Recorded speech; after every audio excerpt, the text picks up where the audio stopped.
எனக்கு அதிர்ஷ்டமே இல்லை சார் அப்படின்னார் ஒருத்தர். ஏன் அப்படி சொல்றீங்கன்னு கேட்டோம்.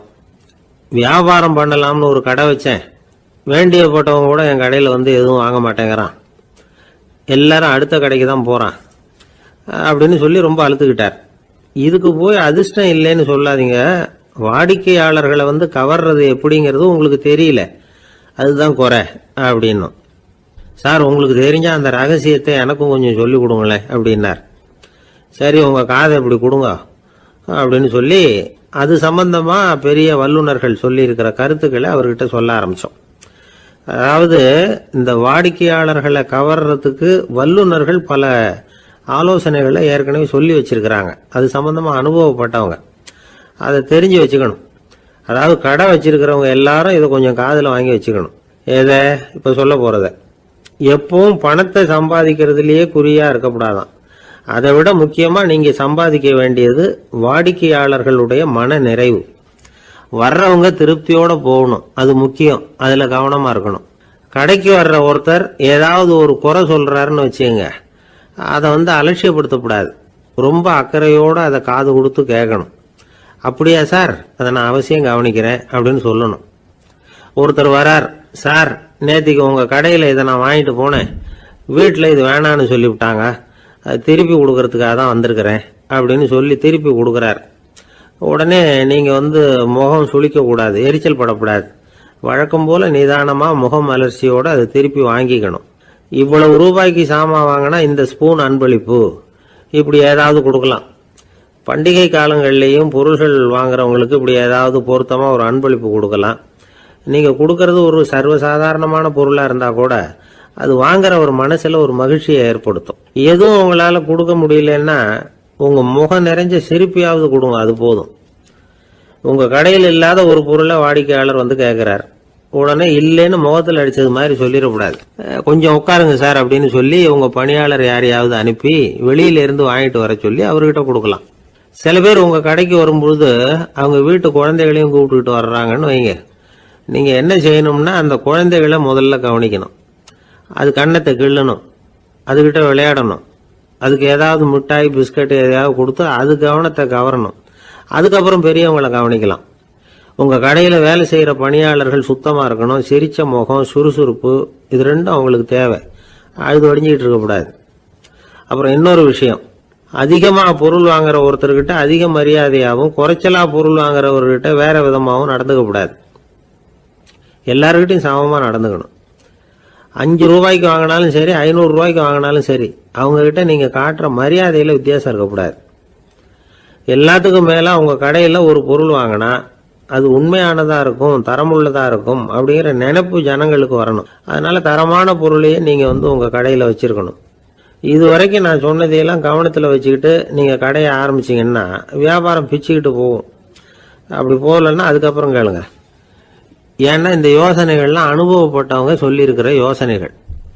இந்த யோசனைகள்ல நீங்க எச்சரிக்கையா இருக்க வேண்டிய ஒரு விஷயம் உண்டு. அது என்னங்கிறதையும் தெரிஞ்சு வச்சுக்கிறது நல்லது. என்னுடைய நண்பர் ஒருத்தர் வந்தார். சார் உங்க யோசனையை கேட்டதுனால நான் ஒரு அறை வாங்கினது தான் மிச்சம்னார். என்ன ஆச்சுன்னு கேட்டேன். எங்க கடைக்கு ஒரு பெரிய அம்மா குழந்தைய தூக்கிட்டு வந்தாங்க சார். உங்க யோசனைப்படி அந்த குழந்தையோட கண்ணத்தை கிள்ளணும்னு முயற்சி பண்ணினேன். திடீர்னு அந்த நேரம் பார்த்து அந்த குழந்தை தலையை குனிஞ்சுக்கிட்டுது. என் கை வந்து குழந்தையோட கண்ணத்துக்கு பதிலா அது தூக்கிட்டு வந்தவங்க கண்ணத்தை கிள்ளி விட்டுது. அதுதான் அப்படி ஆயிட்டுது அப்படின்னார் கண்ணத்தை தடவிக்கிட்டே. ஒருத்தர் ஓடி வந்தார். இன்னொருத்தரை பார்த்து, சார் உங்க சைக்கிளை ஒரு நாள் இரவல் கொடுங்களேன், பக்கத்து ஊருக்கு போயிட்டு வர வேண்டியிருக்கு அப்படின்னார்.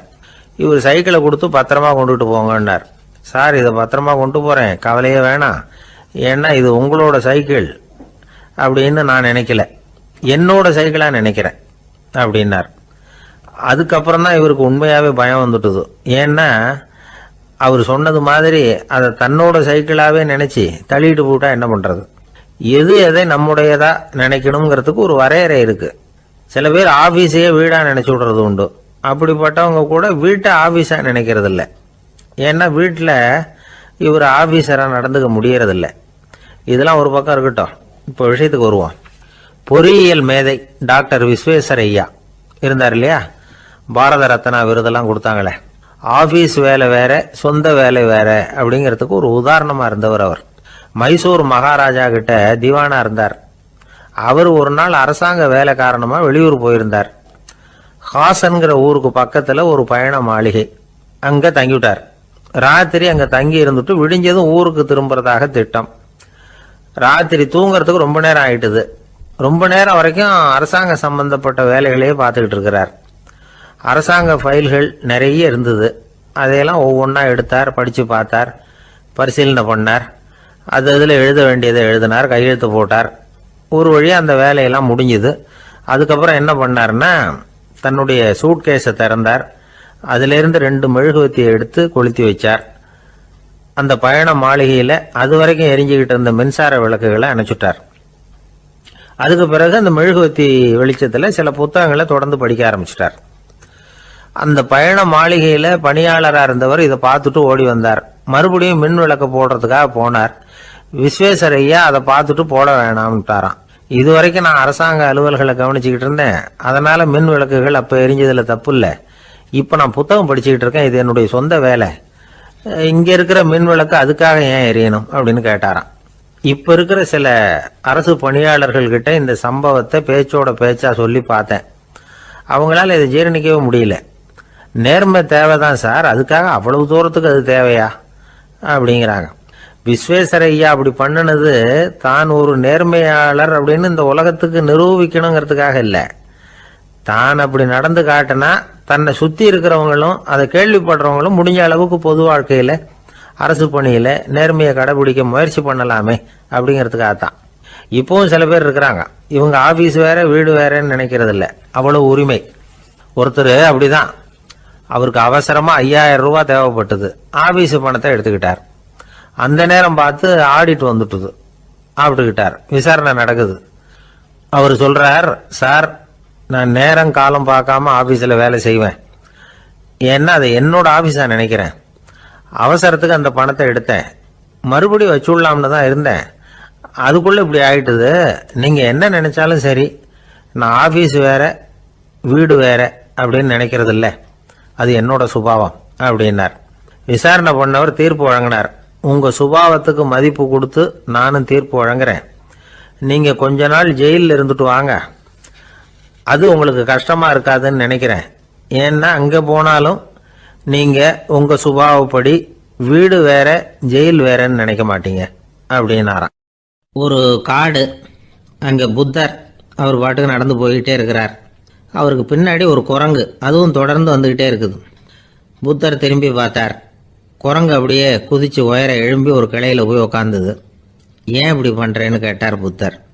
என்னை சாதாரணமாக நினைக்க வேணாம், நான் மகாமந்தி, என்னால் எல்லாம் முடியும், முடியாதுங்கிற வார்த்தையே என்னுடைய அகராதியில் கிடையாது, என்ன வேணும்னாலும் செய்வேன் அப்படின்னுது. அப்படின்னா ஒரு பந்தயம் வச்சுக்கலாமான்னாரு இவர்.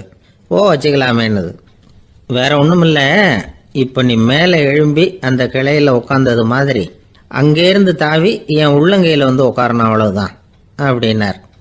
அப்படி உட்காந்துட்டா என்ன பரிசு அப்படின்னு கேட்டது அது. சொர்க்கத்தில் இருக்கிற மாமன்னன் மரகத சக்கரவர்த்தியை என்னோட இருக்கும்படியாக கூப்பிட்டுக்கிறேன். அந்த சமயத்தில் அவருடைய அரியணை அங்கே காலியாயிடும், நீ அதில் போய் உட்காந்துக்கலாம். பந்தயத்தில் தோத்துட்டா ஒரு கல்ப காலம் இந்த பூமியில் வாழ வேண்டியிருக்கும், அதுக்கு பிறகுதான் என்கிட்ட வர முடியும், என்ன சொல்கிற அப்படின்னார். குரங்குக்கு தாவறது ஒரு பெரிய காரியமா? இது எனக்கு ரொம்ப சாதாரண விஷயம், என்ன இப்போவே தாவட்டுமா அப்படின்னுது. சரின்னு சொல்லி உள்ளங்கையை நீட்டினார். அவருடைய கை தாமரை இலை அளவுக்கு அப்படியே விரிஞ்சுது. குரங்கு சௌகரியமாக உட்கார்றதுக்காக. குரங்கு தாவறதுக்கு தயாராச்சு. அதுக்கு முன்னாடி ஒரு சின்ன யோசனை அதுக்கு. இந்த கிளையிலேருந்து அந்த கைக்கு தாவறது எனக்கு ரொம்ப அற்பமான ஒரு வேலை, இது ரொம்ப சாதாரணம், என்னுடைய கௌரவத்துக்கு இது சரியாக இருக்காது. அதனால் நான் என்ன பண்ண போகிறேன்னா, இங்கேருந்து கிளையிலேருந்து அப்படியே உயர எழும்ப போகிறேன். எழும்பி மேல் உலகம் போய் அங்கே ஒரு சுற்றி விட்டு அதுக்கப்புறம் அங்கேருந்து நேராக இந்த கையில் உட்கார போகிறேன் அப்படின்னு நினச்சிது. என்ன யோசிக்கிற அப்படின்னார் புத்தர். ஒன்றும் இல்லை, இந்த பாயிரம் பார் அப்படின்னு சொல்லி தாவி உயர போயிட்டுது. கொஞ்ச நேரத்தில் வான உலகத்துக்கே போய் சேர்ந்துட்டுது. அங்கே போய் பார்த்தா அங்கே ஒரு 5 பளிங்கு தூண்கள் இளம் சிவப்பு நிறத்தில் நின்றுக்கிட்டு இருக்குது. குரங்கு நினச்சிக்கிட்டுது, புத்தர்கிட்ட போய் இந்த பளிங்கு தூண்களை பார்த்தோம்னு சொன்னால் அப்படியே திகைச்சு போயிடுவார், இந்த தூணில் ஏதாவது அடையாளம் செஞ்சுட்டு போகணும் அப்படின்னு அந்த இடத்துல மிதந்துக்கிட்டே நினச்சிது.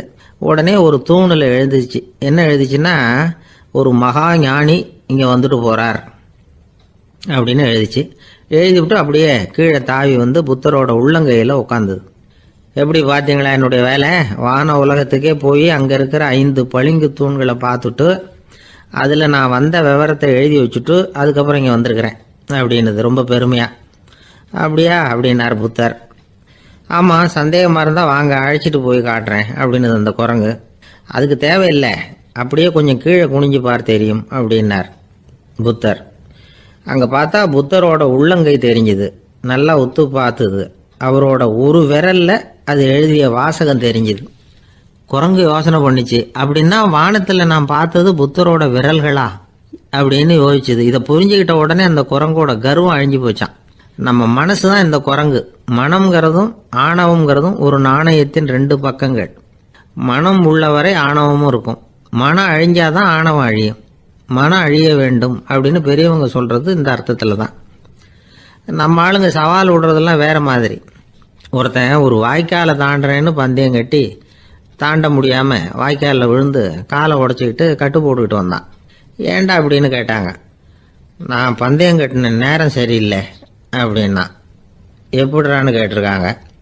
வாய்க்காலில் தண்ணி இருக்கிற நேரமாக பார்த்து பந்தயம் கட்டியிருக்கணும் அப்படின்னா. திபேத் நாட்டில் புத்த மடாலயங்கள் நிறைய உண்டு.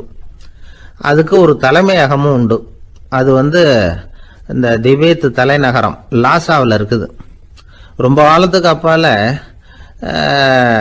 அதை பற்றிலாம் நிறைய விவரங்கள் எழுதி வச்சிருக்கிறாங்க. அது இப்போவும் நமக்கு கிடைக்குது. அதாவது ரொம்ப தூரத்துக்கு அந்தாண்ட மலைகளுக்கு நடுவில் ஒரு கிளை மடாலயம். அந்த மடத்தின் தலைவருக்கு வயசாயிட்டு தான். அதனால் தலைமை பொறுப்பை வேற ஒருத்தர்கிட்ட ஒப்படைக்கலாம் அப்படின்னு முடிவு பண்ணாராம். உடனே ஒரு லாமாவை கூப்பிட்டார். அவர் மூலமாக தலைமை மடாலயத்துக்கு செய்தி அனுப்புனார், பொருத்தமான வாரிசு ஒருத்தரை அனுப்பி வைக்கும்படியாக. அந்த வாலிப லாமா புறப்பட்டார். காடு மேடெல்லாம் நடந்து போறார். ரொம்ப நாள் கழிச்சு தலைமை பீடத்தை அடைஞ்சார். தலைமை குரு கிட்ட விவரத்தை சொன்னார். தகுதியான ஒருத்தரை அனுப்பி வச்சா அழைச்சிட்டு போறேன் அப்படின்னார். சரி, நாளைக்கு காலையில் நீங்கள் அவங்க எல்லாரையும் அழைச்சிட்டு போகலாம்னார் அவர். அவங்க எல்லாரையுமா? அங்கே தேவைப்படுறது ஒருத்தர் தானே அப்படின்னார் இவர். ஆமான்னார். அப்புறம் ஏன் எல்லாரையும் அழைச்சிட்டு போக சொல்கிறீங்கன்னார். அது இப்போ உனக்கு புரியாது. நான் ஒரு 100 பிக்குகளை அனுப்புகிறேன், அதாவது பிட்சுகளை. அவ்வளவு பேரையும் அங்கே வச்சு சமாளிக்க முடியாது அப்படின்னாரு இவர். இருந்தாலும் இப்போ அந்த தலைமை குரு என்ன சொன்னார்னா, அதை பற்றி கவலைப்படாத, நான் 100 பேரை அனுப்புகிறேன். அதில் 99 பேர் வழியிலேயே காணாமல் போடுவாங்க. ஒருத்தன் மட்டும்தான் வருவான். அவனும் அங்கே சேர்ந்துட்டானா நீ ரொம்ப கொடுத்து வச்சவன் அப்படின்னார். இவருக்கு ஒன்றும் புரியல. இருந்தாலும் மறுநாள் அந்த வாலிப லாமா 100 பேரை அழைச்சிக்கிட்டு புறப்பட்டார். போகிற வழியிலேயே பல பேர் அங்கங்கே பிச்சுக்கிட்டு போட்டாங்க. அவர் சொன்னது மாதிரியே. வழியில் அவங்க ஊர்கள் இருந்தது தான் காரணம். அப்பா அம்மாவை பார்த்துட்டு வரேன் அப்படின்னு கொஞ்சம் பேர் போனாங்க. சொந்த பந்தத்தை பார்த்துட்டு வரேன் அப்படின்னு கொஞ்சம் பேர். ஒரு வாரம் ஆச்சு. இப்போ மிஞ்சினது 10 பேர் தான். வழியில் ஒரு நகரம். அங்கே சில பிட்சுக்கள் சந்திச்சாங்க.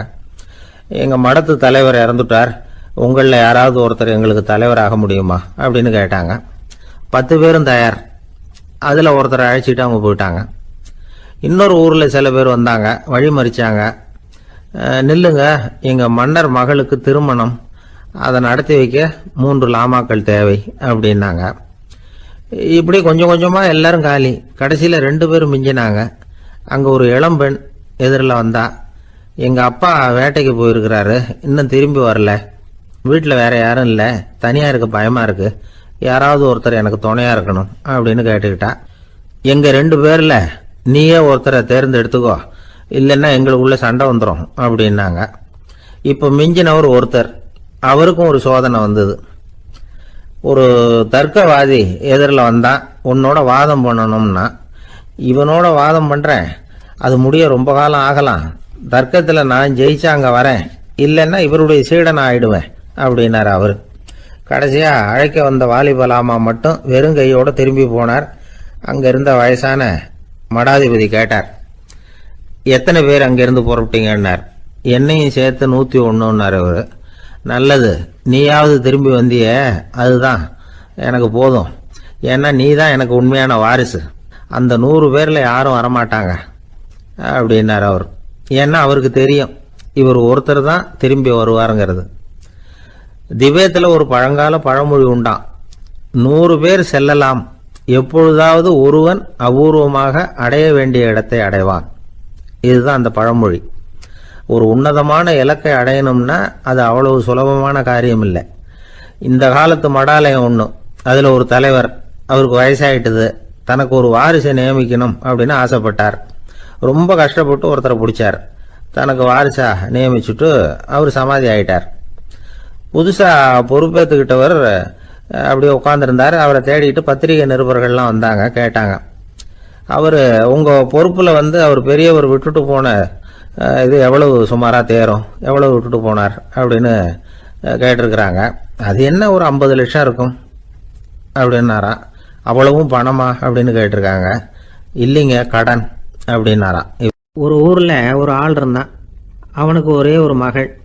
அவளை நல்ல இடத்துல கட்டி கொடுக்கணும்னு ஆசைப்பட்டான். அதுக்காக மாப்பிள்ளை தேடிக்கிட்டு இருந்தான். அவன் கொஞ்சம் வசதியான ஆள், அதனால் நிறைய பேர் வந்தாங்க. இருந்தாலும் ஒரு நல்ல குணமுள்ள மாப்பிள்ளையாக இருக்கணும் அவன் எதிர்பார்த்தான். அப்படி இருக்கணும்னு தொடர்ந்து முயற்சி பண்ணான். கடைசியாக ஒரு 3 பேர் கிடைச்சாங்க. அந்த 3 பேரில் யாரை தேர்ந்தெடுக்கிறது, இதுதான் அவனுக்கு வந்த குழப்பம். இந்த நிலைமையில் ஒரு பெரியவரை தேடி போனான். அவர்கிட்ட தன்னுடைய பிரச்சனையை சொன்னான். அவர் கொஞ்சம் யோசனை பண்ணார். அதுக்கப்புறம் 3 பேரையும் கூப்பிட்டார். இதை பாருங்கப்பா, உங்கள் 3 பேருக்கும் 3 மாத கால அவகாசம் தர்றேன். நீங்கள் இப்போ போகலாம், 3 மாதம் கழித்து திரும்பி வரலாம். அப்படி வரும்பொழுது இந்த 3 மாத காலத்தில் நீங்கள் செஞ்ச நல்ல காரியம் ஏதாவது ஒன்று சொல்லணும். அதை வச்சு உங்களில் ஒருத்தரை நாங்கள் தேர்ந்தெடுத்துக்கிறோம் அப்படின்னு சொன்னாராம். 3 பேரும் சரின்னு சொல்லிவிட்டு திரும்பி போயிட்டாங்க. 3 மாதம் ஆச்சு. அதுக்கப்புறம் ஒரு நாள் திரும்பி வந்தாங்க. அவர் அவங்கள கூப்பிட்டு உட்கார வச்சார். அப்புறம் கேட்டார், இப்போ சொல்லுங்கள், இந்த 3 மாத காலத்தில் நீங்கள் செஞ்சுருக்கிற ஏதாவது ஒரு நல்ல காரியத்தை சொல்லுங்க அப்படின்னார். முதல்ல ஒருத்தன் எழுந்திரிச்சு நின்னான். ஐயா, எங்கள் அப்பா இறந்த பிறகு அவரோட கணக்கு வழக்குகளை எடுத்து பார்த்துக்கிட்டு இருந்தேன். அவர் ஒரு வியாபாரிகிட்ட 10,000 ரூபா கடன் வாங்கியிருக்கிறதாக எழுதியிருந்தார். அந்த வியாபாரியும் இப்போ உயிரோடு இல்லை. இருந்தாலும் அந்த வியாபாரியோட மகனை தேடி கண்டுபிடிச்சேன். கணக்கு புத்தகத்தை காட்டினேன். எங்கள் அப்பா உங்கள் அப்பா கிட்ட 10,000 ரூபா கடன் வாங்கியிருக்கிறதாக இதை எழுதியிருக்கிறார். அதனால் அதை திருப்பி கொடுக்கறதுக்காக வந்திருக்கிறேன், இந்தாங்க அந்த பணம் அப்படின்னு சொல்லி கொடுத்துட்டு வந்துட்டேன் அப்படின்னு நானும். இதை பெரியவர் கவனமாக கேட்டுக்கிட்டார். அதுக்கப்புறம் 2வது இளைஞன் எழுந்திரிச்சான். ஐயா, நான் போன மாதம் ஒரு நாள் ராத்திரி வேளையில் ஒரு காட்டுப்பாதை வழியாக எங்கள் ஊருக்கு போய்கிட்டு இருந்தேன். அந்த சமயத்தில் அந்த வழியாக வந்துக்கிட்டு இருந்த ஒரு வழிப்போக்கர்கிட்ட 4-5 திருடர்கள் வம்பு வளர்த்து அவர்கிட்ட இருந்த பொருளை எல்லாம் கொள்ளையடிச்சிக்கிட்டு இருந்தாங்க. நான் உடனே ஒரு குச்சியை எடுத்துகிட்டு ஓடினேன். அந்த திருடர்களை அடித்து விரட்டினேன். பொருளையெல்லாம் மீட்டு அந்த வழிப்போக்கர்கிட்ட ஒப்படைச்சேன். அவரை பத்திரமா அழைச்சிட்டு போய் அவர் வீட்டில் விட்டுட்டு வந்தேன் அப்படின்னு நானும். இதையும் பெரியவர் கவனமாக கேட்டுக்கிட்டார். அடுத்தபடியாக 3வது இளைஞன் எழுந்திரிச்சான். ஐயா, போன மாதம் ஒரு நாள் நான் ஒரு மலைப்பாதை வழியாக போய்கிட்டு இருந்தேன். மலைப்பாதை விளிம்பில் ஒரு மதகு கட்டை, அது மேலே ஒரு ஆள் படுத்து தூங்கிட்டு இருந்தான். அந்த பக்கம் தவறி உருண்டு விழுந்திருந்தான்னா அதில் பாதாளம். அது மலையடி வாரத்தில் போய் தான் விழணும், அவ்வளவு பள்ளம். அது தெரியாமல் அவன் பாட்டுக்கு தூங்கிட்டு இருந்தான். நான் உடனே அவன்கிட்ட ஓடி போய் குனிஞ்சு அவன் முகத்தை பார்த்தேன். அப்போ தான் புரிஞ்சுது, அவன் ஏற்கனவே எனக்கு தெரியும். அவனை எனக்கு நிறைய கெடுதல் பண்ணியிருக்கிறான், இடைஞ்சல் கொடுத்தவன். இருந்தாலும் ஐயோ பாவம்னு நினச்சி அவனை எழுப்பி பாதுகாப்பாக வேற ஒரு இடத்துல படுக்க வச்சுட்டு வந்தேன் அப்படின்னு நானும். பெரியவர் இதையும் கேட்டுக்கிட்டார். அதுக்கப்புறம் அவங்க 3 பேரையும் பார்த்து, நீங்கள் போகலாம், நாங்கள் யோசித்து முடிவு பண்ணி உங்களுக்கு சொல்லி அனுப்புகிறோம் அப்படின்னாராம். அந்த இளைஞர்கள் புறப்பட்டு போயிட்டாங்க. அதுக்கப்புறம் அந்த பெண்ணோட அப்பாவை பார்த்து சொன்னார், இந்த 3 பேருமே நல்ல பிள்ளைங்க தான், அதில் ஒன்றும் சந்தேகம் இல்லை. இருந்தாலும் இந்த 3 பேர் செஞ்ச செயல்களையும் ஒப்பிட்டு பார்க்க வேண்டியிருக்கு. முதல் இளைஞன் நேர்மைக்கு எடுத்துக்காட்டாக விளங்குறான். இந்த காலத்தில் இது மாதிரி இளைஞர்களை பார்க்கறது ரொம்ப கஷ்டம்தான். இருந்தாலும் அவன் கடமையை தான் செஞ்சான். 2வது இளைஞன் நல்ல வீரன், தைரியசாலி. ஒரு வீரன் எதை செய்யணுமோ அதைத்தான் இவன் செஞ்சான். இவன் ஒரு லட்சிய மனிதன். 3வது இளைஞன் தன்னுடைய பகைவனுக்கே உதவி செஞ்சிருக்கான். அவன் உயிரை காப்பாற்றியிருக்கிறான். பகைவனுக்கு அருள்வதுங்கிறது ஒரு சாதாரண மனுஷனால் செய்யக்கூடிய காரியம் இல்லை. பகையை மறக்கிறதும் பகைவனுக்கு அருள்வதும் தெய்வீக பண்புகள். அதனால் இவனையே உன்னுடைய மகளுக்கு ஏற்ற மாப்பிள்ளையா தேர்ந்தெடுக்கலாம் அப்படின்னு சொன்னாங்களாம். ஒரு நல்ல நாளில் அவங்களுக்கு திருமணம் நல்ல விதமாக நடந்து முடிஞ்சுதான்.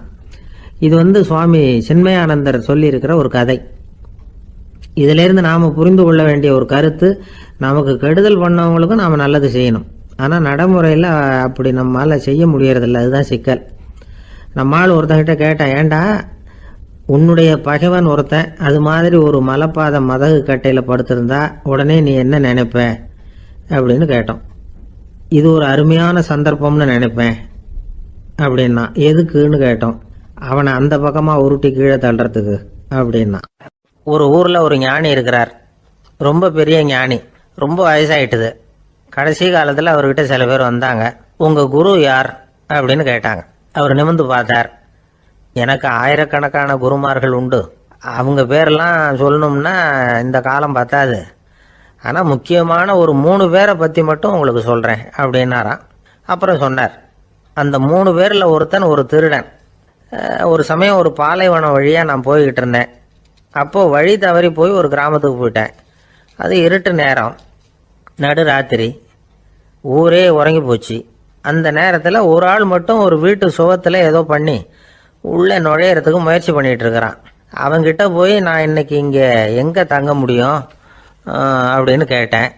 அதுக்கு அவன், இந்த ராத்திரி வேளையில் அது ரொம்ப சிரமம், ஒரு திருடனோட உங்களால் தங்க முடியும்னா நீங்கள் என்னோட தங்கலாம் அப்படின்னா. நான் அவங்க கூட 1 மாதம் தங்கியிருந்தேன். ஒவ்வொரு நாள் ராத்திரியும் இப்போ நான் என்னுடைய வேலைக்கு போகிறேன், நீங்கள் ஓய்வு எடுத்துக்கோங்க அப்படின்னு சொல்லிவிட்டு போவான். அவன் திரும்பி வந்த உடனே உனக்கு ஏதாவது கிடைச்சிதான்னு நான் கேட்பேன். அதுக்கு அவன், இன்னைக்கு ராத்திரி ஒன்றும் இல்லை, நாளைக்கு மறுபடியும் முயற்சி பண்ணுவேன் அப்படின்பா. எப்பவும் அவன் நம்பிக்கை இழந்ததே கிடையாது, எப்பவும் சந்தோஷமாகவே இருப்பான். நானும் ரொம்ப காலமாக தியானம் பண்ணிக்கிட்டே இருந்தேன், ஒன்றுமே நடக்கலை.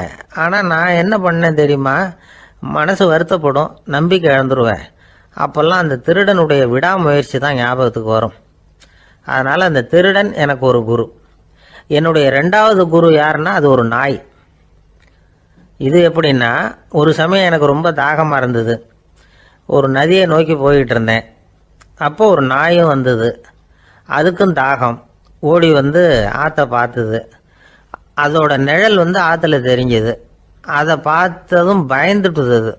அதாவது அது தன்னுடைய சொந்த உருவத்தையே கண்டு பயந்தது. அதை பார்த்து குறைக்குது, திரும்பி ஓடிச்சு. ஆனால் அதுக்கு தாகம் அதிகமாக இருந்ததுனால அது மறுபடியும் திரும்பி வந்தது. பார்த்தா மறுபடியும் தண்ணியில் நாயோட உருவம் தெரியுது. இப்படி சில தடவை பண்ணிச்சு. இருந்தாலும் கடைசியில் தண்ணியில் குதிச்சுட்டுது துணிஞ்சி. இப்படி குதித்த உடனே அதோட உருவமும் மறைஞ்சுட்டுது. இதை பார்த்தேன். நான் என்ன புரிஞ்சுக்கிட்டேன்னா, எவ்வளவுதான் பயம் இருந்தால் கூட ஒருத்தன் தைரியமாக காரியத்தில் இறங்கணும் அப்படிங்கிறத புரிஞ்சுக்கிட்டேன். இந்த போதனை அந்த நாய்கிட்ட இருந்து எனக்கு கிடைச்சிது. இது ஒன்று. அடுத்தது, என்னுடைய 3வது குரு யாருன்னா அது ஒரு சின்ன குழந்தை. நான் ஒரு சமயம் ஒரு நகரத்துக்கு போனேன். அங்கே ஒரு குழந்தை எரிகிற மெழுகுவத்தி ஒன்று எடுத்துக்கிட்டு வந்தது. நான் அந்த குழந்தைய பார்த்து வேடிக்கையாக கேட்டேன், ஏன் பாப்பா இந்த மெழுகுவத்தியை நீயாவே கொளுத்துனியா அப்படின்னு கேட்டேன். ஆமான்னுது அந்த குழந்தை. சரி, இந்த மெழுகுவத்தி முன்னாடி எரியாமல் இருந்தது, இப்போ எரியுது. இந்த மெழுகுவத்திக்கு வெளிச்சம் எங்கேருந்து வந்தது, அதை எனக்கு காட்ட முடியுமா அப்படின்னு கேட்டேன் அந்த குழந்தைகிட்ட. இதுக்கு அந்த குழந்தை சிரிச்சுக்கிட்டு அந்த மெழுகுவத்தியை ஊதி அணைச்சுட்டுது. அதுக்கப்புறம் என்னை பார்த்து கேட்டுது, இப்போ இந்த மெழுகுவத்தியின் வெளிச்சம் போனதை பார்த்தீங்க இல்லையா, அது எங்கே போச்சுன்னு எனக்கு சொல்லுங்க அப்படின்னுது.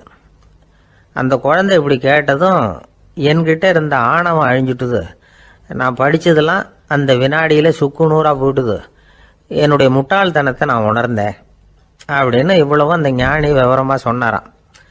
அதனால் நாம் இன்னார்கிட்ட இருந்து தான் இதை கற்றுக்கணுங்கிறது இல்லை, யாருக்கிட்ட இருந்தும் எதையும் கற்றுக்கலாம். நம்மால் ஒருத்தன் ஒரு நாய் வளர்த்துக்கிட்டு இருந்தான். அந்த நாய்க்கு வால் கிடையாது, யாரோ ஏற்கனவே வெட்டி எடுத்துட்டாங்க.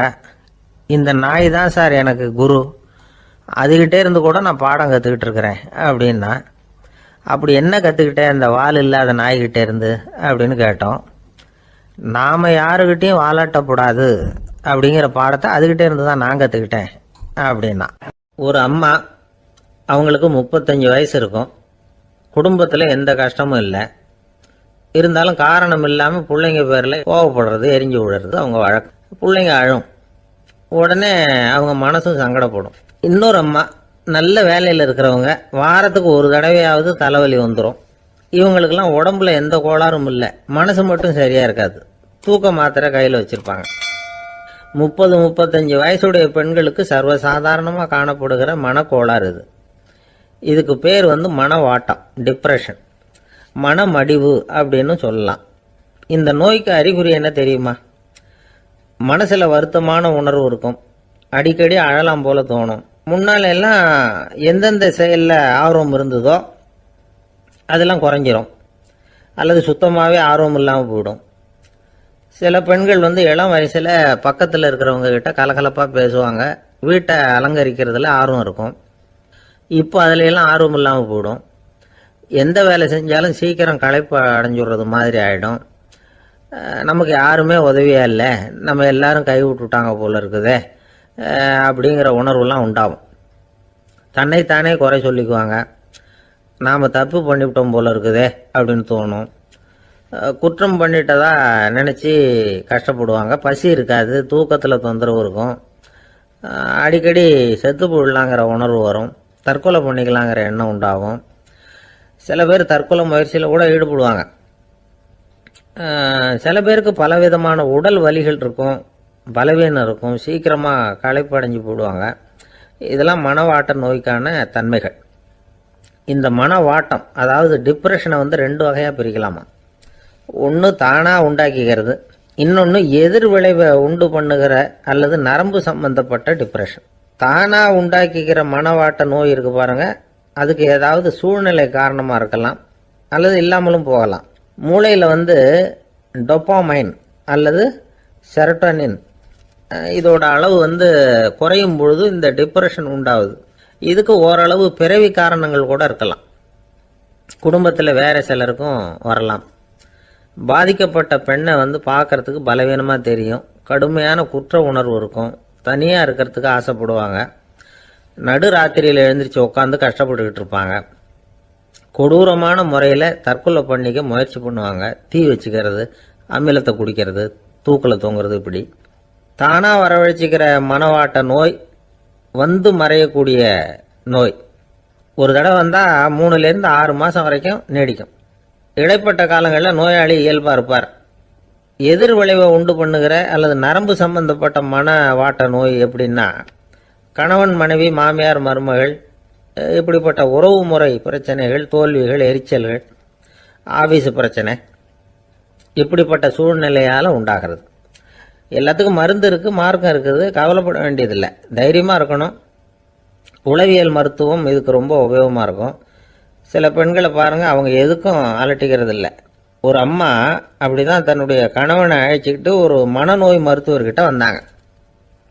டாக்டர், எங்கள் வீட்டுக்காரர் திடீர்னு ஒரு மாதிரி ஆயிட்டார், வித்தியாசமாக நடந்துகிறார். எப்படின்னா, இவர் தன்னையே ஒரு ஒட்டடை பூச்சியாக நினச்சிக்கிட்டு இருக்கிறார். அப்படி நினச்சிக்கிட்டு தன்னுடைய தலையாலேயே வீட்டில் உள்ள ஒட்டடையெல்லாம் தொடச்சிக்கிட்டு இருக்கிறார் அப்படின்னாங்க. எவ்வளவு நாளாக அப்படி இருக்குதுன்னு கேட்டார் டாக்டர். 1 வாரமாக அப்படி இருக்குது அப்படின்னாங்க அந்த அம்மா. அப்படின்னா முன்னாடியே ஏன் அழைச்சிட்டு வரல அப்படின்னு கேட்டார் டாக்டர். வீடு பூரா சுத்தமாகட்டுமேனு பார்த்துக்கிட்டு இருந்தேன் டாக்டர் அப்படின்னாங்களாம் அந்த அம்மா. ஒரு நண்பர் யாருக்கோ ஃபோன் பண்ணிட்டு இருந்தார். அவர் பேசி முடிச்சதும் நான் அவரை பார்த்து, இப்போ ஃபோன் பண்ணீங்களே, அந்த ஃபோன் நம்பர் என்ன அப்படின்னு கேட்டேன். அவர் தலையை சொரிஞ்சுக்கிட்டார், ஞாபகம் வரலன்னார். சரி சார், அதை விடுங்க, உங்க மனைவி பேர் என்ன அப்படின்னு கேட்டேன். மாலதின்னார். என்ன சார் இது வேடிக்கை, கொஞ்ச நேரத்துக்கு முன்னாடி பேசின ஃபோன் நம்பர் மறந்து போச்சு, எப்போவோ கல்யாணம் பண்ணிட்ட மனைவி பேர் மறக்கல, அதை கரெக்டா சொல்லிவிட்டீங்களே அப்படின்னு கேட்டேன். அவர் என்ன ஒரு மாதிரியா பார்த்தார்.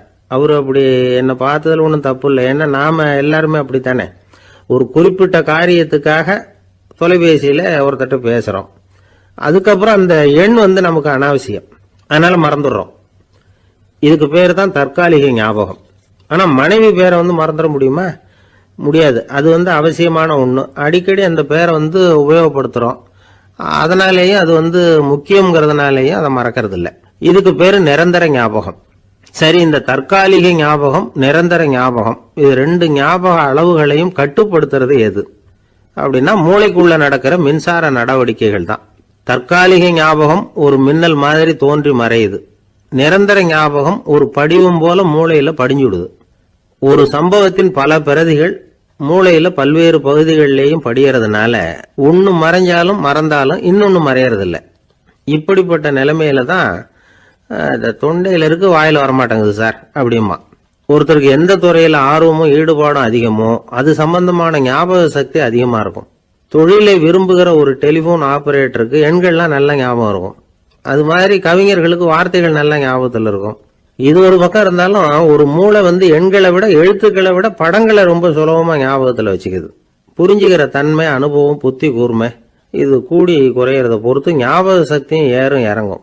இப்போ உதாரணத்துக்கு ஒரு பையனுக்கு படிச்சது எதுவும் ஞாபகத்தில் இல்லைன்னா அவன் அதை சரியா புரிஞ்சுக்கலன்னு அர்த்தம். இந்த மறதிங்கிறது எந்த சமயத்துல ஒரு பிரச்சனை ஆகுது தெரியுமா? உங்களுக்கு வேண்டியப்பட்ட ஒருத்தரை ஞாயிற்றுக்கிழமை சாயந்தரம் சரியா 5 மணிக்கு கடற்கரைக்கு வர சொல்லிவிட்டு அந்த நேரத்தை மறந்துட்டா அது பரவாயில்ல, வர சொன்னதையே மறந்துட்டாதான் நிலைமை மோசம்னு அர்த்தம். இப்படி இருந்தா இது சிகிச்சை எடுத்துக்க வேண்டிய நிலைமைங்கிறத புரிஞ்சுக்கணும். ஆமா, இதுக்கும் மருந்து இருக்கு. ஆனா மூளை குறிப்பிட்ட அளவுக்கு கீழே இயங்குறப்போ இன்னொன்னு சொல்லுவாங்க, இந்த நியூரோ டிரான்ஸ்மிட்டர் அப்படின்னு சொல்லுவாங்க. அப்படிங்கிற மூளை ரசாயனம் ரொம்பவும் குறைஞ்சி போறப்போ மட்டும்தான் உபயோகப்படும். டாக்டர் என்ன சொல்றாங்க தெரியுமா? மூளையை பொறுத்த வரைக்கும் அதுல ஞாபக சக்தி அதிகமா உள்ள மூளை, மறதி உள்ள மூளை அப்படின்னு ஒன்றும் கிடையாது அப்படிங்கிறாங்க. நினைவு வச்சுக்கிறதுக்கு பயிற்சி அளிக்கப்பட்ட மூளை, பயிற்சியற்ற மூளை அப்படின்னு வேணும்னா சொல்லலாம் அப்படின்னு சொல்றாங்க. அதனால நம்ம ஞாபக சக்திங்கிறது நம்ம கிட்ட இருக்கிற பயிற்சி, முயற்சி இதை பொறுத்து தான் அமையும். ஒருத்தர் ஒரு பென்சிலை எங்கேயோ வச்சுக்கிட்டு தேடிக்கிட்டு இருந்தார்.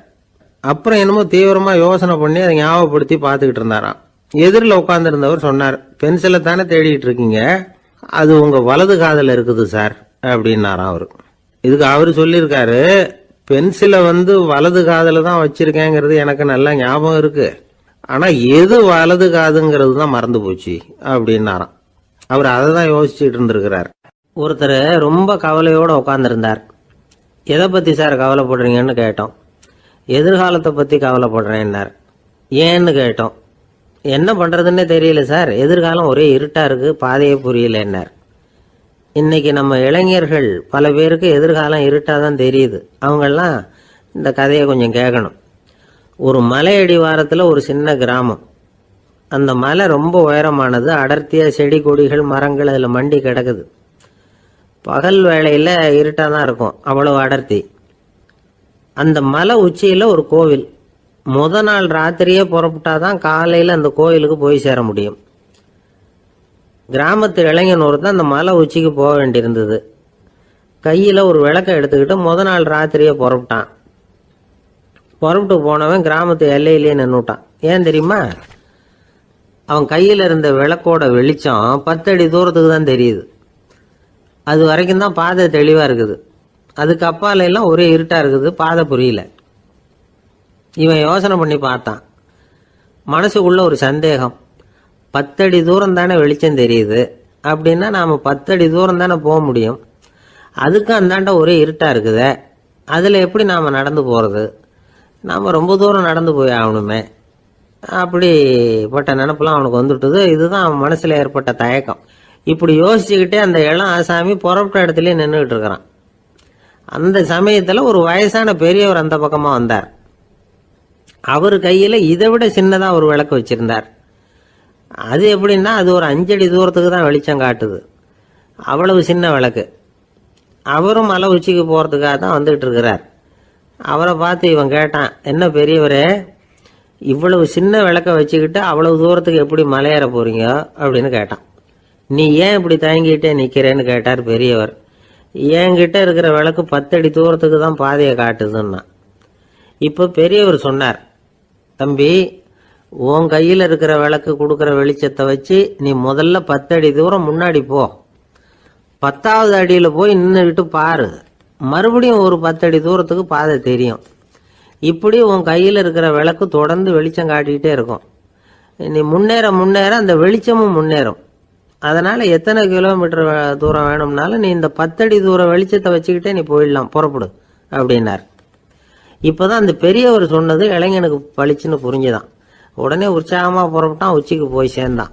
இந்த கதையிலிருந்து நாம புரிஞ்சுக்க வேண்டியது என்ன தெரியுமா? நீண்ட கால திட்டம் ஒண்ணு போடும் பொழுது நமக்கு முன்னாடி இருக்கிறத மறந்துட்டு மனசை போட்டு குழப்பிக்க கூடாது. உங்க கையில என்ன இருக்கோ அதுலயே உங்க எதிர்காலம் மறைஞ்சிருக்குது. கண் முன்னாடி தெரியறத வச்சு ஆரம்பிங்க, போக போக வழி தானா புலப்படும் அப்படிங்கிறார் ஒரு பெரியவர். பெரிய பயணங்களை எல்லாம் இப்படிதான் நடத்த வேண்டியிருக்கும். ஒவ்வொரு அடியா எடுத்து வச்சா ஓடி போய் சேர்ந்து விடலாம். மலைச்சு போய் நின்றுட்டா நின்றுகிட்டே இருக்க வேண்டியதுதான். நம்ம ஆள்லாம் ரொம்ப மோசமா இருக்கிறாங்க. ஒருத்தன் அப்படித்தான் நீண்ட தூர பிரயாணம் ஒன்று புறப்பட்டான். ரயில் போய்கிட்டே இருந்தது. கொஞ்ச தூரம் போச்சு, பாதி வழியில கையில வச்சிருந்த டிக்கெட்டை காத்துல விட்டுட்டான். ஐயோ, என் டிக்கெட்டு போயிட்டுதே அப்படின்னு கத்த ஆரம்பிச்சுட்டான். பக்கத்துல இருந்த பெரியவர் அவனை பார்த்து பரிதாபப்பட்டு, கவலைப்படாத தம்பி, போனா போகுது, வேற டிக்கெட் வாங்கிக்கலாம் அப்படின்னு ஆறுதல் சொன்னார். அதுக்கு அவன் சொல்றான், சார், நான் அதுக்காக அழல, அந்த டிக்கெட்டு கிடைச்சா தானே நான் எந்த ஊருக்கு போகணுங்கிறது எனக்கு தெரியும் அப்படிங்கிறான். ஒரே ஒரு ஊர்ல ஒரு பாதிரியார் இருந்தார். ரொம்ப நாள் சந்தோஷமா வாழ்ந்தார். ஒரு நாள் அவர் மடத்து சமையல் அறையில பாத்திரங்களை கழுவி துலக்கி சுத்தப்படுத்திக்கிட்டு இருந்தார். அந்த சமயத்துல ஒரு தேவ தூதன் அவர் முன்னாடி வந்து நின்னான். இவர் நிமிர்ந்து பார்த்தார். ஆண்டவர் என்னை உங்ககிட்ட அனுப்பியிருக்கிறார், பரலோகத்துல வாசம் செய்யறதுக்கு உங்களுக்கு நேரம் வந்துட்டுது அப்படின்னு அந்த ஆள். ஆண்டவருக்கு என்னோட ஞாபகம் வந்ததுக்கு நன்றி. ஆனாலும் இப்போ இங்கே நீயே பாரு, எவ்வளவு பாண்டங்கள் பாக்கி இருக்கு, இவ்வளவையும் நான் சுத்தப்படுத்த வேண்டியிருக்கு. நான் நன்றி கெட்டவனா இருக்க விரும்பலை. இந்த பணியை முடிக்கிற வரைக்கும் என்னுடைய பரலோக வாழ்வை தள்ளி வைக்க முடியுமா? நீ என்ன நினைக்கிற அப்படின்னு கேட்டார். தேவதூதன் தனக்கே உரிய விவேகத்தோட அன்போட பாதிரியாரை பார்த்தான். சரி, என்ன செய்யலாம்ங்கிறத அப்புறம் சொல்றேன் அப்படின்னு சொல்லிவிட்டு புறப்பட்டு போயிட்டான். ஒரு நாள் அந்த பாதிரியார் தோட்டத்தில் உள்ள களைகளை எல்லாம் ஒரு களை கொத்தியால கொத்தி களை எடுத்துக்கிட்டு இருக்கிறார். அந்த சமயத்தில் இந்த தேவதூதன் மறுபடியும் அவர் முன்னாடி நிற்கிறான். பாதிரியார் பார்த்தார். இதை பாரு, இந்த தோட்டம் பூராவும் எவ்வளவு களை மண்டி கிடக்கு, பரலோகம் கொஞ்ச காலம் எனக்காக பொறுத்திருக்கலாம்னு நீ நினைக்கிறியா அப்படின்னு கேட்டார். தேவதூதன் சிரிச்சுக்கிட்டே மறுபடியும் மறைஞ்சிட்டான்.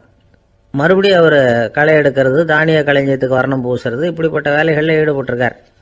இன்னொரு நாள் ஒரு மருத்துவமனையில் நோயாளிகளை கவனிச்சுக்கிட்டு ரொம்ப தீவிரமாக இருக்கிறார் அந்த பாதிரியார். ஒரு நோயாளியோட தாகத்துக்கு தண்ணீர் கொடுத்துட்டு நிமிர்ந்து பார்க்குறப்போ தேவதூதன் மறுபடியும் அவர் முன்னாடி நிற்கிறான். இந்த தடவை பாதிரியார் தன்னலமற்றவராக பேரன்பை காட்டக்கூடிய வகையில் தன்னுடைய 2 கைகளையும் உயர்த்தியபடி தேவதூதனின் கவனத்தை பிணியால் வாடக்கூடிய நோயாளிகளின் பக்கம் திருப்பினாராம். தேவதூதன் ஒன்றும் சொல்லலை, மறைஞ்சிட்டான். அன்னைக்கு சாயந்தரம் பாதிரியார் மடத்தில் உள்ள தன்னுடைய அறைக்கு போய் இளைப்பாறினார். யோசிச்சு பார்த்தார். தேவதூதனையும் தேவதூதனின் விருப்பத்தையும் பல நாள் தள்ளி போட்டு வந்ததையும் அவர் ரொம்ப நினைச்சு பார்த்தார். திடீர்னு தான் முதுமை அடைகிறதையும் சோர்வு அடைகிறதையும் உணர்ந்தார். ஆண்டவரை நினைச்சார். ஆண்டவரே, உம்முடைய தூதனை மறுபடியும் என்கிட்ட அனுப்புனா நான் சந்திக்கிறதுக்கு ஆவலா இருக்கேன் அப்படின்னு சொல்றப்பவே தேவதூதன் பக்கத்தில் நின்னான். பாதிரியார் நிமிர்ந்து பார்த்தார். நீ இப்பவே என்னை அழைச்சிக்கிட்டு போக விரும்பினா நான் பரலோகத்துக்கு வர்றதுக்கு தயாராக இருக்கேன்னார். தேவதூதன் அந்த பாதிரியாரை அன்போடவும் விவேகத்தோடவும் பார்த்து, நீங்கள் என் கூட பரலோகத்துக்கு வர்ற தயாராக இருக்கிறதா சொல்கிறீங்க, ஆனால் நீங்கள் இதுவரைக்கும் வேற எங்கே இருந்ததா நினைக்கிறீங்க அப்படின்னு நானும். அப்படின்னா இதுவரைக்கும் இருந்த இடம் தான் பரலோகம் அப்படிங்கிறத உணர்த்தி இருக்கிறான். பரலோகம்னா என்னன்னு புரிஞ்சுக்கிறதுக்கு இந்த சம்பவம் நமக்கு உதவியாக இருக்குது. தொண்டு செய்யறதை விட பெரிய செயல் வேற எதுவும் இருக்க முடியாது. அது நம்ம மனசுக்கு கொடுக்குற சுகத்தை வேற எதுவும் கொடுக்க முடியாது. நாம தொண்டு செய்யற இடம் தான் அந்த புண்ணிய இடம். ஆனா இந்த காலத்துல எல்லாம் நாம தொண்டு செய்யணும்னு நினைச்சு ஏதாவது ஆரம்பிச்சா கூட அதை ஒரு மாதிரியா சுத்தி நின்று வேடிக்கை பார்க்க ஆரம்பிச்சிடுறாங்க. ஒரு பெரியவர் அப்படித்தான் ஒரு தொண்டு செஞ்சுக்கிட்டு இருந்தார். ஒரு கோவில் கட்டிக்கிட்டு இருந்தாங்க. அதுல ஒரு இடத்துல ஒரு பலகையை வச்சு ஆணி அடிக்கிற வேலையை செஞ்சுக்கிட்டு இருந்தார் அந்த பெரியவர். ஒரு சின்ன பையன் அதை ரொம்ப ஊக்கமாக அக்கறையாக கவனிச்சுக்கிட்டு இருந்தான். பெரியவர் இதை கவனிச்சார். என்னப்பா பார்க்குற, உனக்கும் இது மாதிரி தொண்டு செய்யணும்னு ஆசையாக இருக்கா அப்படின்னு கேட்டார். அதுக்கு அந்த பையன் சொல்கிறான், அப்படி இல்லைங்க, நீங்கள் ஆணி அடிக்கிறப்போ கையில் சுத்தியால் அடிச்சுக்கிட்டா எப்படி துடிப்பீங்க, எப்படி கத்துவீங்கன்னு தெரிஞ்சுக்கிறதுக்காக அதை பார்க்கணும்னு ஆசை, அதுக்காக தான் காத்துக்கிட்டு இருக்கேன் அப்படின்னு நானும். சில பேர் ஆளை பார்த்தா 60 வயசு மாதிரி தோணும்.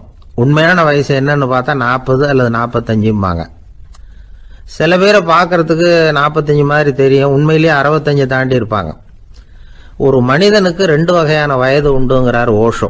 அதாவது உடம்புக்குன்னு ஒரு வயசு, மனசுக்குன்னு ஒரு வயசு. முதல் உலக மகாயுத்தம் நடந்தது இல்லையா, அது முடிஞ்சதுக்கு அப்புறம் முதல் தடவையா மனிதனின் மூளை வளர்ச்சியை பத்தி மனநல வைத்தியர்கள் ஒரு கணக்கெடுப்பு சோதனை நடத்தினாங்களாம். அது வரைக்கும் மனிதனுக்கு 2 வகையான வயது உண்டுன்னு யாரும் சிந்திச்சதே இல்லையா. அந்த உலக மகா யுத்தம் முடிஞ்சதுக்கு அப்புறம் மனிதனுடைய சராசரி மனதின் வயதை கணக்கிட்டு பார்க்கும் பொழுது அவங்களுக்குலாம் ரொம்ப அதிர்ச்சியாக இருந்துதான். ஏன்னா அது ரொம்ப பின்தங்கிய நிலையில் இருந்திருக்கு, வளர்ச்சி அடையாத நிலையில் இருந்திருக்கு. அவங்க கண்டுபிடிச்ச பிரகாரம் அப்போ மனசோட சராசரி வயசு என்ன தெரியுமா? 14. அப்படின்னா பார்த்துங்க, உடல் ரீதியாக ஒருத்தரோட வயசு 70 கூட இருக்கலாம், ஆனால் மனசோட வயசு 14 தான். இதுக்கு நேர்மாறாக அமைஞ்சு போச்சுன்னு வச்சுங்க. அதாவது ஒருத்தருக்கு உண்மையிலேயே 14 வயசு, அதாவது உடலோட வயசு 14, அவரோட மனசின் வயசு 70ன்னு வச்சுக்கோங்க. இப்படி அமைஞ்சுட்டுதுன்னா அவர் சீக்கிரம் ஞானத்தன்மை அடைஞ்சிருவார் அப்படின்னு அர்த்தம். இப்போ நமக்கெல்லாம் உடம்போட வயசு மனசோட வயசு ரெண்டும் ஒன்றா இருந்துட்டா அதுவே போதும், அதுவே பெரிய விஷயம். இப்போ எமர்சன் கிட்ட போய் ஒருத்தர் கேட்டாரா உங்கள் வயசு என்ன அப்படின்னு. அவர் உடனே பதில் சொல்லியிருக்கார் 360 வருஷம் அப்படின்னாராம். கேட்டவர் குழம்பி போயிட்டார். அவர் என்ன சொல்கிறாரு, 360 வயசா? என்ன நம்ம காதில் தான் சரியாக விழலையா? எமர்சன் எப்பவும் உண்மையை பேசுகிற ஒரு சிறந்த அறிவாளி, அவர் இப்படிலாம் பொய் சொல்ல மாட்டாரே அப்படின்னு ஒரு யோசனை பண்ணிக்கிட்டே இவர் மறுபடியும் அவர் கிட்ட போனாராம். ஐயா, நீங்கள் சொன்னது சரியாக என் காதில் விழலை, அதனால் மறுபடியும் கேட்குறேன் உங்கள் வயசு என்ன அப்படின்னாராம். எமர்சன் மறுபடியும் சொல்லியிருக்கிறார் 360 வருஷம்னு. வந்தவருக்கு உண்மையிலேயே அதிர்ச்சியாக போட்டுது. அதுக்கப்புறம் மெதுவாக ஆரம்பிச்சாராம். ஐயா, நீங்கள் சொல்கிறத என்னால் ஏற்றுக்க முடியாது. எப்படி பார்த்தாலும் இப்போ உங்களுக்கு வயசு ஒரு 60க்கு மேலே இருக்காதுன்னு நினைக்கிறேன் அப்படின்னாராம். நீங்கள் சொல்கிறது சரிதான், அது என் உடம்போட வயசுன்னாராம் எமர்சன். அப்படின்னா ஏற்கனவே நீங்கள் சொன்னது அப்படின்னு கேட்டிருக்காரு, அது என் மனசோட வயசு அப்படின்னாராம். நம்மளை பொறுத்த வரைக்கும் அறிவு தூசு படிஞ்சிருக்கு, அது மாதிரியே அன்பும் மாசுபட்டிருக்கு. இது ரெண்டையும் சுத்தம் பண்ண வேண்டியிருக்குது. அப்போ தான் நாம் சரியான வயசில் வாழ முடியும். ஒரு ஆசாமி இருக்கிறார், அவருக்கு உடம்போட வயசு அதிகம், மனசோட வயசு ரொம்ப குறைச்சல், குழந்தை மாதிரி. அவர் ஒரு ஆஸ்பத்திரியில் படுத்திருக்கிறார். நர்சம்மா எல்லாருக்கும் மருந்து கொடுத்துட்டு போகிறாங்க. கொஞ்ச நேரம் கழித்து திரும்பி வந்தாங்க. அப்போ இவர் அந்த அம்மாவை கூப்பிட்டு சொல்கிறார், இதை பாருங்க சிஸ்டர், நீங்கள் எல்லாருக்கும் சின்ன சின்ன மாத்திரையாக கொடுத்துட்டு எனக்கு மட்டும் நீளமான மாத்திரையாக கொடுத்துட்டீங்க.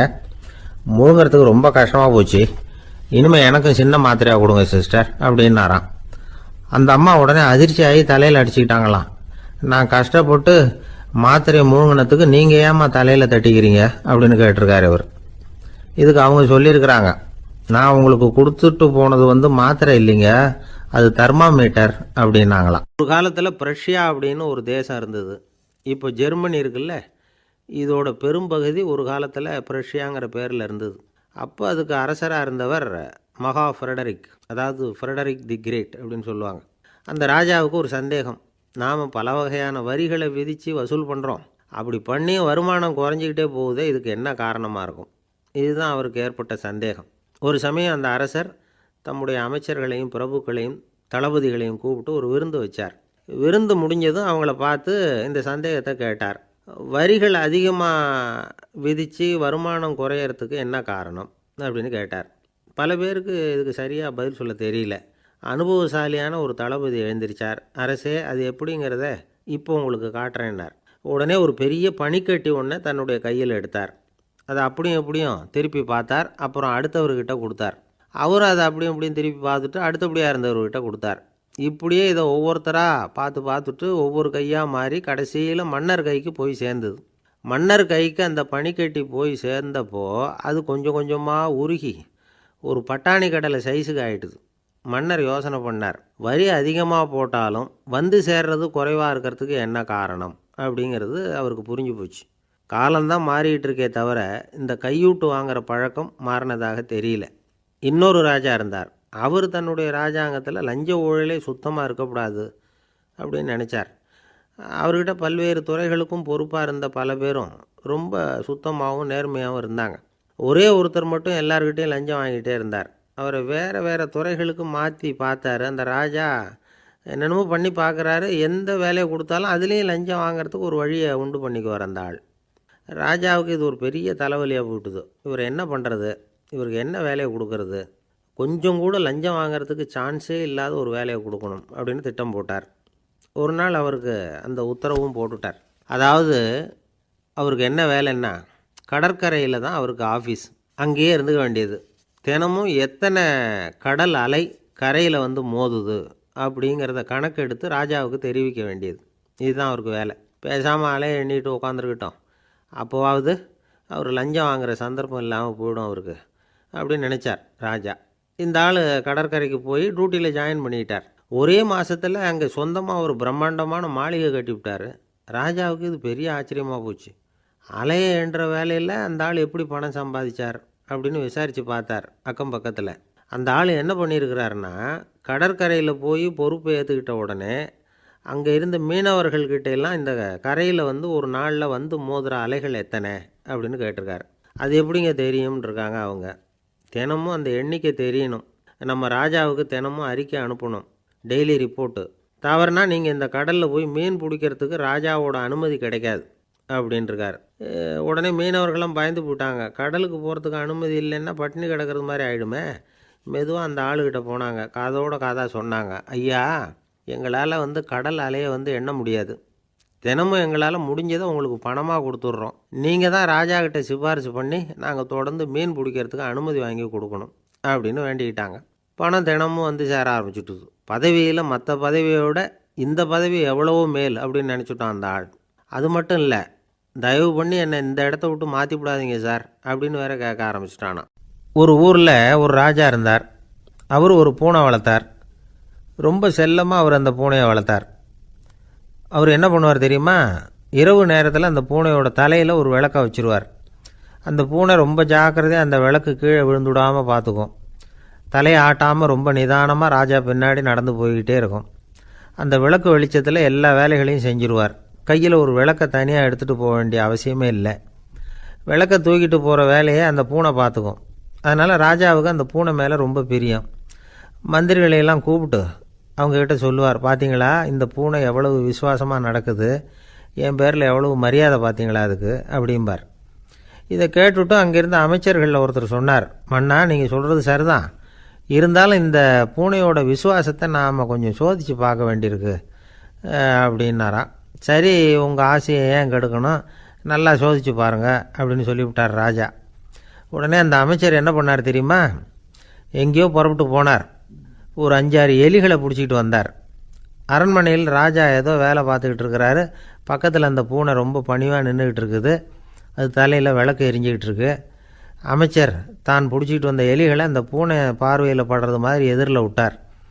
அந்த எலிகள்லாம் அங்கேயும் இங்கேயும் ஓட ஆரம்பிச்சிது. அதை பார்த்தது பூனை, அவ்வளவுதான். தலையில் இருக்கிற விளக்கை பற்றியும் கவலைப்படலை, ராஜாவை பற்றியும் கவலைப்படலை. ஒரே பாய்ச்சலாக பாஞ்சு எலிகளை துரத்த ஆரம்பிச்சுட்டுது. தலையில் இருந்த விளக்கு எங்கேயோ போய் விழுந்தது, அணைஞ்சு போச்சு. இருட்டில் ராஜா தடுமாற ஆரம்பிச்சுட்டார். இந்த சமயத்தில் அந்த அமைச்சர் மறுபடியும் விளக்கை ஏற்றினார். வெளிச்சம் வந்தது. அதுக்கப்புறம் அந்த அமைச்சர் பேசினார், அரசே, பூனையோட விசுவாசத்தை பார்த்தீங்களா? எலி அது கண்ணில் படுற வரைக்கும் தான் விசுவாசமாக இருந்தது. அது மாதிரி எலியை பார்த்ததும் எல்லாத்தையும் விட்டுட்டு அதை துரத்த ஆரம்பிச்சுட்டு பார்த்தீங்களா? தான் வந்து அந்த பூனையை பற்றி நினச்சது தப்புங்கிறது அதுக்கப்புறம் தான் அந்த ராஜாவுக்கு புரிஞ்சுதான். சரி, இப்போ எதுக்கு இந்த கதையெல்லாம் அப்படிங்கிறீங்களா? இந்த பூனை மாதிரி தான் நம்ம மனசும். மனசை வந்து எவ்வளவு தான் பயிற்சி கொடுத்து பக்குவமாக வச்சுருந்தாலும் பார்க்குறதுக்கு பரமசாது மாதிரி தான் இருக்கும். பார்க்க வேண்டியதை பார்த்துட்டுதுன்னா பாஞ்சிரும். இந்த பூனை மாதிரி புலன் இன்ப பொருள்கள் கிட்டாத வரைக்கும் மனம் அடங்கி இருக்கிறது மாதிரி தான் தெரியும். கொஞ்சம் வாய்ப்பு கிடைச்சாலும் அது குதிக்க ஆரம்பிச்சிரும், தப்பு பண்ண ஆரம்பிச்சிரும். பெரிய பெரிய முனிவர்கள் வாழ்க்கையில் நடந்த வீழ்ச்சி இதை தான் நிரூபிக்குது. புலன்களின் ஆற்றல் அதிகம். அதனால் மனக்கட்டுப்பாடு பயிற்சிகளில் ரொம்ப எச்சரிக்கையாக இருக்கணுங்கிறார் சுவாமி சிவானந்தர். மது பழக்கத்தையே விட்டுவிட்டேன்னு உறுதியாக இருப்பான். கடை கண்ணில் பட்டுவிட்டுதுன்னா கால் அவனை கேட்காமலே இழுத்துக்கிட்டு உள்ளே போயிடும். இதுதான் மனசுங்கிறது. அதுதான் அந்த ராஜா வளர்த்த பூனை. நம்மால் ஒருத்தன் அந்த ராஜா பூனை தலையில் விளக்க வச்சது மாதிரி இவன் தன்னுடைய தலையிலேயே ஒரு விளக்கை ஏற்றி வச்சுக்கிட்டு என்னத்தையோ தேட ஆரம்பித்தான். தேடிக்கிட்டு இருக்கிறான். தலையை ஆட்டாமல் நிதானமாக நடந்து ரொம்ப நேரமாக தேடிகிட்டு இருக்கிறான். அந்த சமயம் அங்கே வந்த ஒருத்தர், என்னத்தை தேடுறீங்கன்னு கேட்டார். அதுதான் மறந்து போச்சு அப்படின்னு இழுத்தான். சரி, கொஞ்சம் இப்படி உட்காருங்க, ஞாபகம் வந்ததும் தேட ஆரம்பிக்கலாம் அப்படின்னார் அவர். இவன் கொஞ்ச நேரம் உட்காந்து யோசித்தான். அப்புறம் திடீர்னு எழுந்திரிச்சான். ஞாபகம் வந்துட்டுதுன்னா. என்னன்னு கேட்டார். எங்கள் வீட்டில் இருந்த விளக்கை எங்கே வச்சேன்னு தெரியல, அதை தான் தேடிக்கிட்டு இருக்கிறேன் ஏற்றி வைக்கலாம்னு பார்க்குறேன் அப்படின்னா. ஒரு ராஜா இருந்தார். நாடு பூராவும் நிறைய மரங்களை நட்டு வளர்க்கணுங்கிறது அவரோட ஆசை. தானே அதுக்கு முன்மாதிரியாக இருக்கணும்னு நினச்சார். அரண்மனையை சுற்றி மரங்களை நட்டு வளர்த்தார். இதை பார்த்துட்டு ஜனங்களும் அவங்கவுங்க வீட்டை சுற்றி மரக்கன்றுகளை நட்டு வளர்த்தாங்க. கொஞ்ச காலத்தில் ஊர் பூரா பசுமையாக மாறிச்சு. எல்லாருக்கும் சந்தோஷமாக இருந்தது. இது ஒரு பக்கம் இருக்கட்டும். இப்போ நான் சொல்ல போகிற கதை வேறு. அதாவது அந்த ராஜா ஒரு நாள் தன்னுடைய அரண்மனையை சுற்றி இருக்கிற விதவிதமான மரங்களை எல்லாம் போய் பார்த்தார். எப்படி இருக்கிறீங்க அப்படின்னு ஒவ்வொரு மரத்துக்கிட்டையும் விசாரிச்சாராம். எந்த மரமும் சந்தோஷமாக இருக்கிறதா தெரியல. அதுக்கும் மனசில் ஒரு குறை. முதல்ல ஆலமரத்துக்கிட்ட போனார். அது சொல்லிச்சு, மண்ணா நான் நல்லா பெருசாக வளர்ந்துருக்கிறேன், அடர்த்தியாக இருக்கிறேன், கிளையெல்லாம் 4 பக்கமும் நல்லா படர்ந்து தான் இருக்குது, இருந்தாலும் எந்த பிரயோஜனமும் இருக்கிறதா தெரியல எனக்கு. என்னுடைய பழம்லாம் ரொம்ப சின்னதாக இருக்குது, என் கண்ணுக்கு சரியாக புலப்பட மாட்டேங்குது. நான் இருக்கிற சைஸுக்கு என்னுடைய கிளையில் இருக்கிற பழம்லாம் எவ்வளோ பெருசாக இருக்கணும், அது இத்தினூண்டு இருக்கிறது எனக்கு பெரிய அவமானமாக இருக்குது. இப்படி இங்கே நின்றுக்கிட்டு இருக்கிறதே ரொம்ப கூச்சமாக இருக்குது. ஒரு நல்ல புயல் வந்ததுன்னா பேசாமல் சாஞ்சு விடலாமான்னு பார்க்குறேன் அப்படின்னு புலம்புது ஆலமரம். சரி இருக்கட்டும்னு நினச்சிக்கிட்டு ராஜா அடுத்தபடியாக ஒரு அத்தி மரத்துக்கிட்ட போனார். அதுவும் புலம்ப ஆரம்பிச்சுட்டுது. நான் கூட பெரிய மரம் தான், இல்லை இலையெல்லாம் அழகாக தான் இருக்குது, பழம் அழகாக இருக்குது, இருந்தாலும் உள்ள விஷயம் இல்லையே, அத்தி பழத்தை புட்டு பார்த்தா அத்தனையும் சொத்தை அப்படின்னு பழமொழியே உண்டாயிட்டுதே. இப்படி ஒரு கெட்ட பேரோடு நான் இருக்கணுமா அப்படின்னு புலம்புது அது. சரி இது இருக்கட்டும் அப்படின்னு சொல்லி அடுத்தபடியாக வேப்ப மரத்துக்கிட்ட போனார். அது தன்னுடைய வேதனையை வெளியிட்டது. எனக்கு எவ்வளவோ மருத்துவ குணங்கள்லாம் இருக்கிறதா சொல்லிக்கிறாங்க, இருந்தாலும் என்ன பிரயோஜனம், என்னுடைய பழத்தை மனிதர்கள் யாரும் விரும்பி சாப்பிட்றது இல்லையே அப்படின்னுது. ராஜா அடுத்தாப்புல இருந்து ஒரு பனை மரத்துக்கிட்ட போனார். நான் நல்லா உயரமாக தான் வளர்ந்துருக்கிறேன், மற்ற மரங்கள்லாம் என்னை அண்ணாந்து தான் பார்க்கணும், இருந்தாலும் என்கிட்ட நிழலுக்காக யாரும் ஒதுங்கிறது இல்லையே அப்படின்னுது. என்ன இது எல்லா மரமும் இப்படி திருப்தி இல்லாமல் இருந்துக்கிட்டு இருக்குதே அப்படின்னு நினச்சிக்கிட்டே ராஜா அடுத்தபடியாக அங்கே இருந்த ஒரு பைன் மரத்துக்கிட்ட போனார். அழகாக உயரமாக பசுமையாக தான் இருந்தது, ஆனால் பழமோ பூவோ கிடையாது. அதை நினச்சி அது வருத்தப்பட்டுக்கிட்டு இருக்குது. ஓக் மரம் அது ஒன்று நின்றுட்டு இருந்தது. அது என்ன சொல்லிச்சுன்னா, இலையுதிர் காலத்தில் என் மேலே இருக்கிற எல்லா இலைகளும் உதிர்ந்து போடுது, முடி கொட்டின மனிதர்கள் மாதிரி மொட்டையாக நான் நிற்க வேண்டியிருக்குது, என்ன வாழ்க்கை இது அப்படின்னு சொல்லி அழுத்துக்கிட்டது. சரி புளிய மரம் என்ன சொல்லுது பார்ப்போம்னு அதுக்கிட்ட போனால், என்னுடைய நிழலில் யாருமே தங்க மாட்டாங்க, உடம்புக்கு சூடுன்னு ஒதுங்கி போயிடுவாங்க, அடிமரத்தை பார்த்தீங்கன்னா பட்டையெல்லாம் உறிஞ்சி பார்க்குறதுக்கே கேவலமாக இருப்பேன் அப்படின்னுது அது. முருங்கை மரம் என்ன சொல்லிச்சு தெரியுமா, என்னுடைய இலை காயெல்லாம் சாப்பிட்றவங்களுக்கு சத்து கொடுக்கறது வாசம்தான், ஆனால் என் உடம்புல சத்தே கிடையாது, கொஞ்சம் வேகமாக காற்று அடிச்சதுன்னா முறிஞ்சி விழுந்துடுறேன், என்ன வாழ்க்கை இது அப்படின்னு சொல்லி அது வருத்தப்பட்டது. ராஜா யோசனை பண்ணார். என்ன இது மரங்கள் பூமியின் வரங்கள்னு சொல்கிறோம், மழை பெய்யறதுக்கு அதுதான் காரணம், பூமி செழிப்பாக இருக்கிறதுக்கும் அதுதான் காரணம், வீடு கட்டுறதுக்கு மரம், நாற்காலி செய்ய உபயோகப்படுத்துறதுக்கும் அதுதான் உபயோகப்படுது, மனுஷனுக்கு வேண்டிய ஆகாரங்களையும் கொடுக்குது, இப்படிலாம் இருந்தும் எல்லா மரமும் நிம்மதி இல்லாமல் இருந்துக்கிட்டு இருக்குதே அப்படின்னு நினச்சார். அப்போது அங்கே இருந்த ஒரு மகிழ மரம் அவர் கண்ணில் பட்டுது. அந்த மரம் மட்டும் கொஞ்சம் நிம்மதியாக மகிழ்ச்சியாக இருக்கிறது மாதிரி தெரிஞ்சுது. உடனே ராஜா அதுக்கிட்ட போனார். உனக்கு மனசில் எதுவும் குறை இல்லையான்னு கேட்டார். இல்லை நான் சந்தோஷமாக தான் இருக்கேன்னு அந்த மகிழ மரம். அப்படியான்னு ஆச்சரியமாக கேட்டார் ராஜா. ஆமாம் மன்னா, இந்த இடத்துல நீங்கள் ஒரு முருங்கை மரத்தையோ வேப்ப மரத்தையோ கூட நட்டிருக்கலாம், ஆனால் இந்த இடத்துல நடுறதுக்கு என்ன தேர்ந்தெடுத்துருக்குறீங்க, அதுவே எனக்கு பெருமை, அதுவே எனக்கு திருப்தி அப்படின்னு தான் மகிழ மரம். மகிழ மரம் சாதாரணமாக தான் இருக்கும், இளம் மஞ்சள் நிறத்தில் பூக்கள், அது காய்ந்தும் மனம் வீசும். மகிழ மரம் மாதிரி மன திருப்தியோடு வாழறதுக்கு நாம் கற்றுக்கணுமா. நாம் இந்த உலகத்தில் ஒரு நாயாவோ நரியாவோ கூட பிறந்திருக்கலாம், மனுஷனாக பிறந்திருக்கிறோம், அதுவே பெருமை தானே. இந்த நிறைவு தான் மகிழ்ச்சியின் ரகசியம். ஒரு பையன் அப்பா கிட்ட போய், அப்பா நீங்கள் இந்த உலகத்தில் ஒரு மனுஷனாக பிறந்தது என்னோட அதிர்ஷ்டம் நானா. ஏண்டா அப்படி சொல்கிறேன்னு இருக்கார் அப்பா. நீங்கள் ஒரு கரடியாக பிறந்திருந்தா இந்நேரம் நானும் ஒரு கரடி குட்டியாக தானே இருந்திருப்பேன் அப்படின்னு நானா பையன். ஒரு ஊரில் ஒரு ராஜா இருந்தார். அந்த ராஜாவுக்கு ஒரு மந்திரி. ராஜா ரொம்ப நியாயமானவர், நேர்மையானவர், கண்டிப்பானவர்.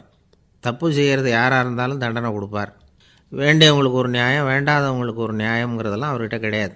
ஒரு சமயம் அரசவையில் அந்த அமைச்சரே விதிமுறைகளுக்கு புறம்பாக ஏதோ நடந்துக்கிட்டு இருக்கார்.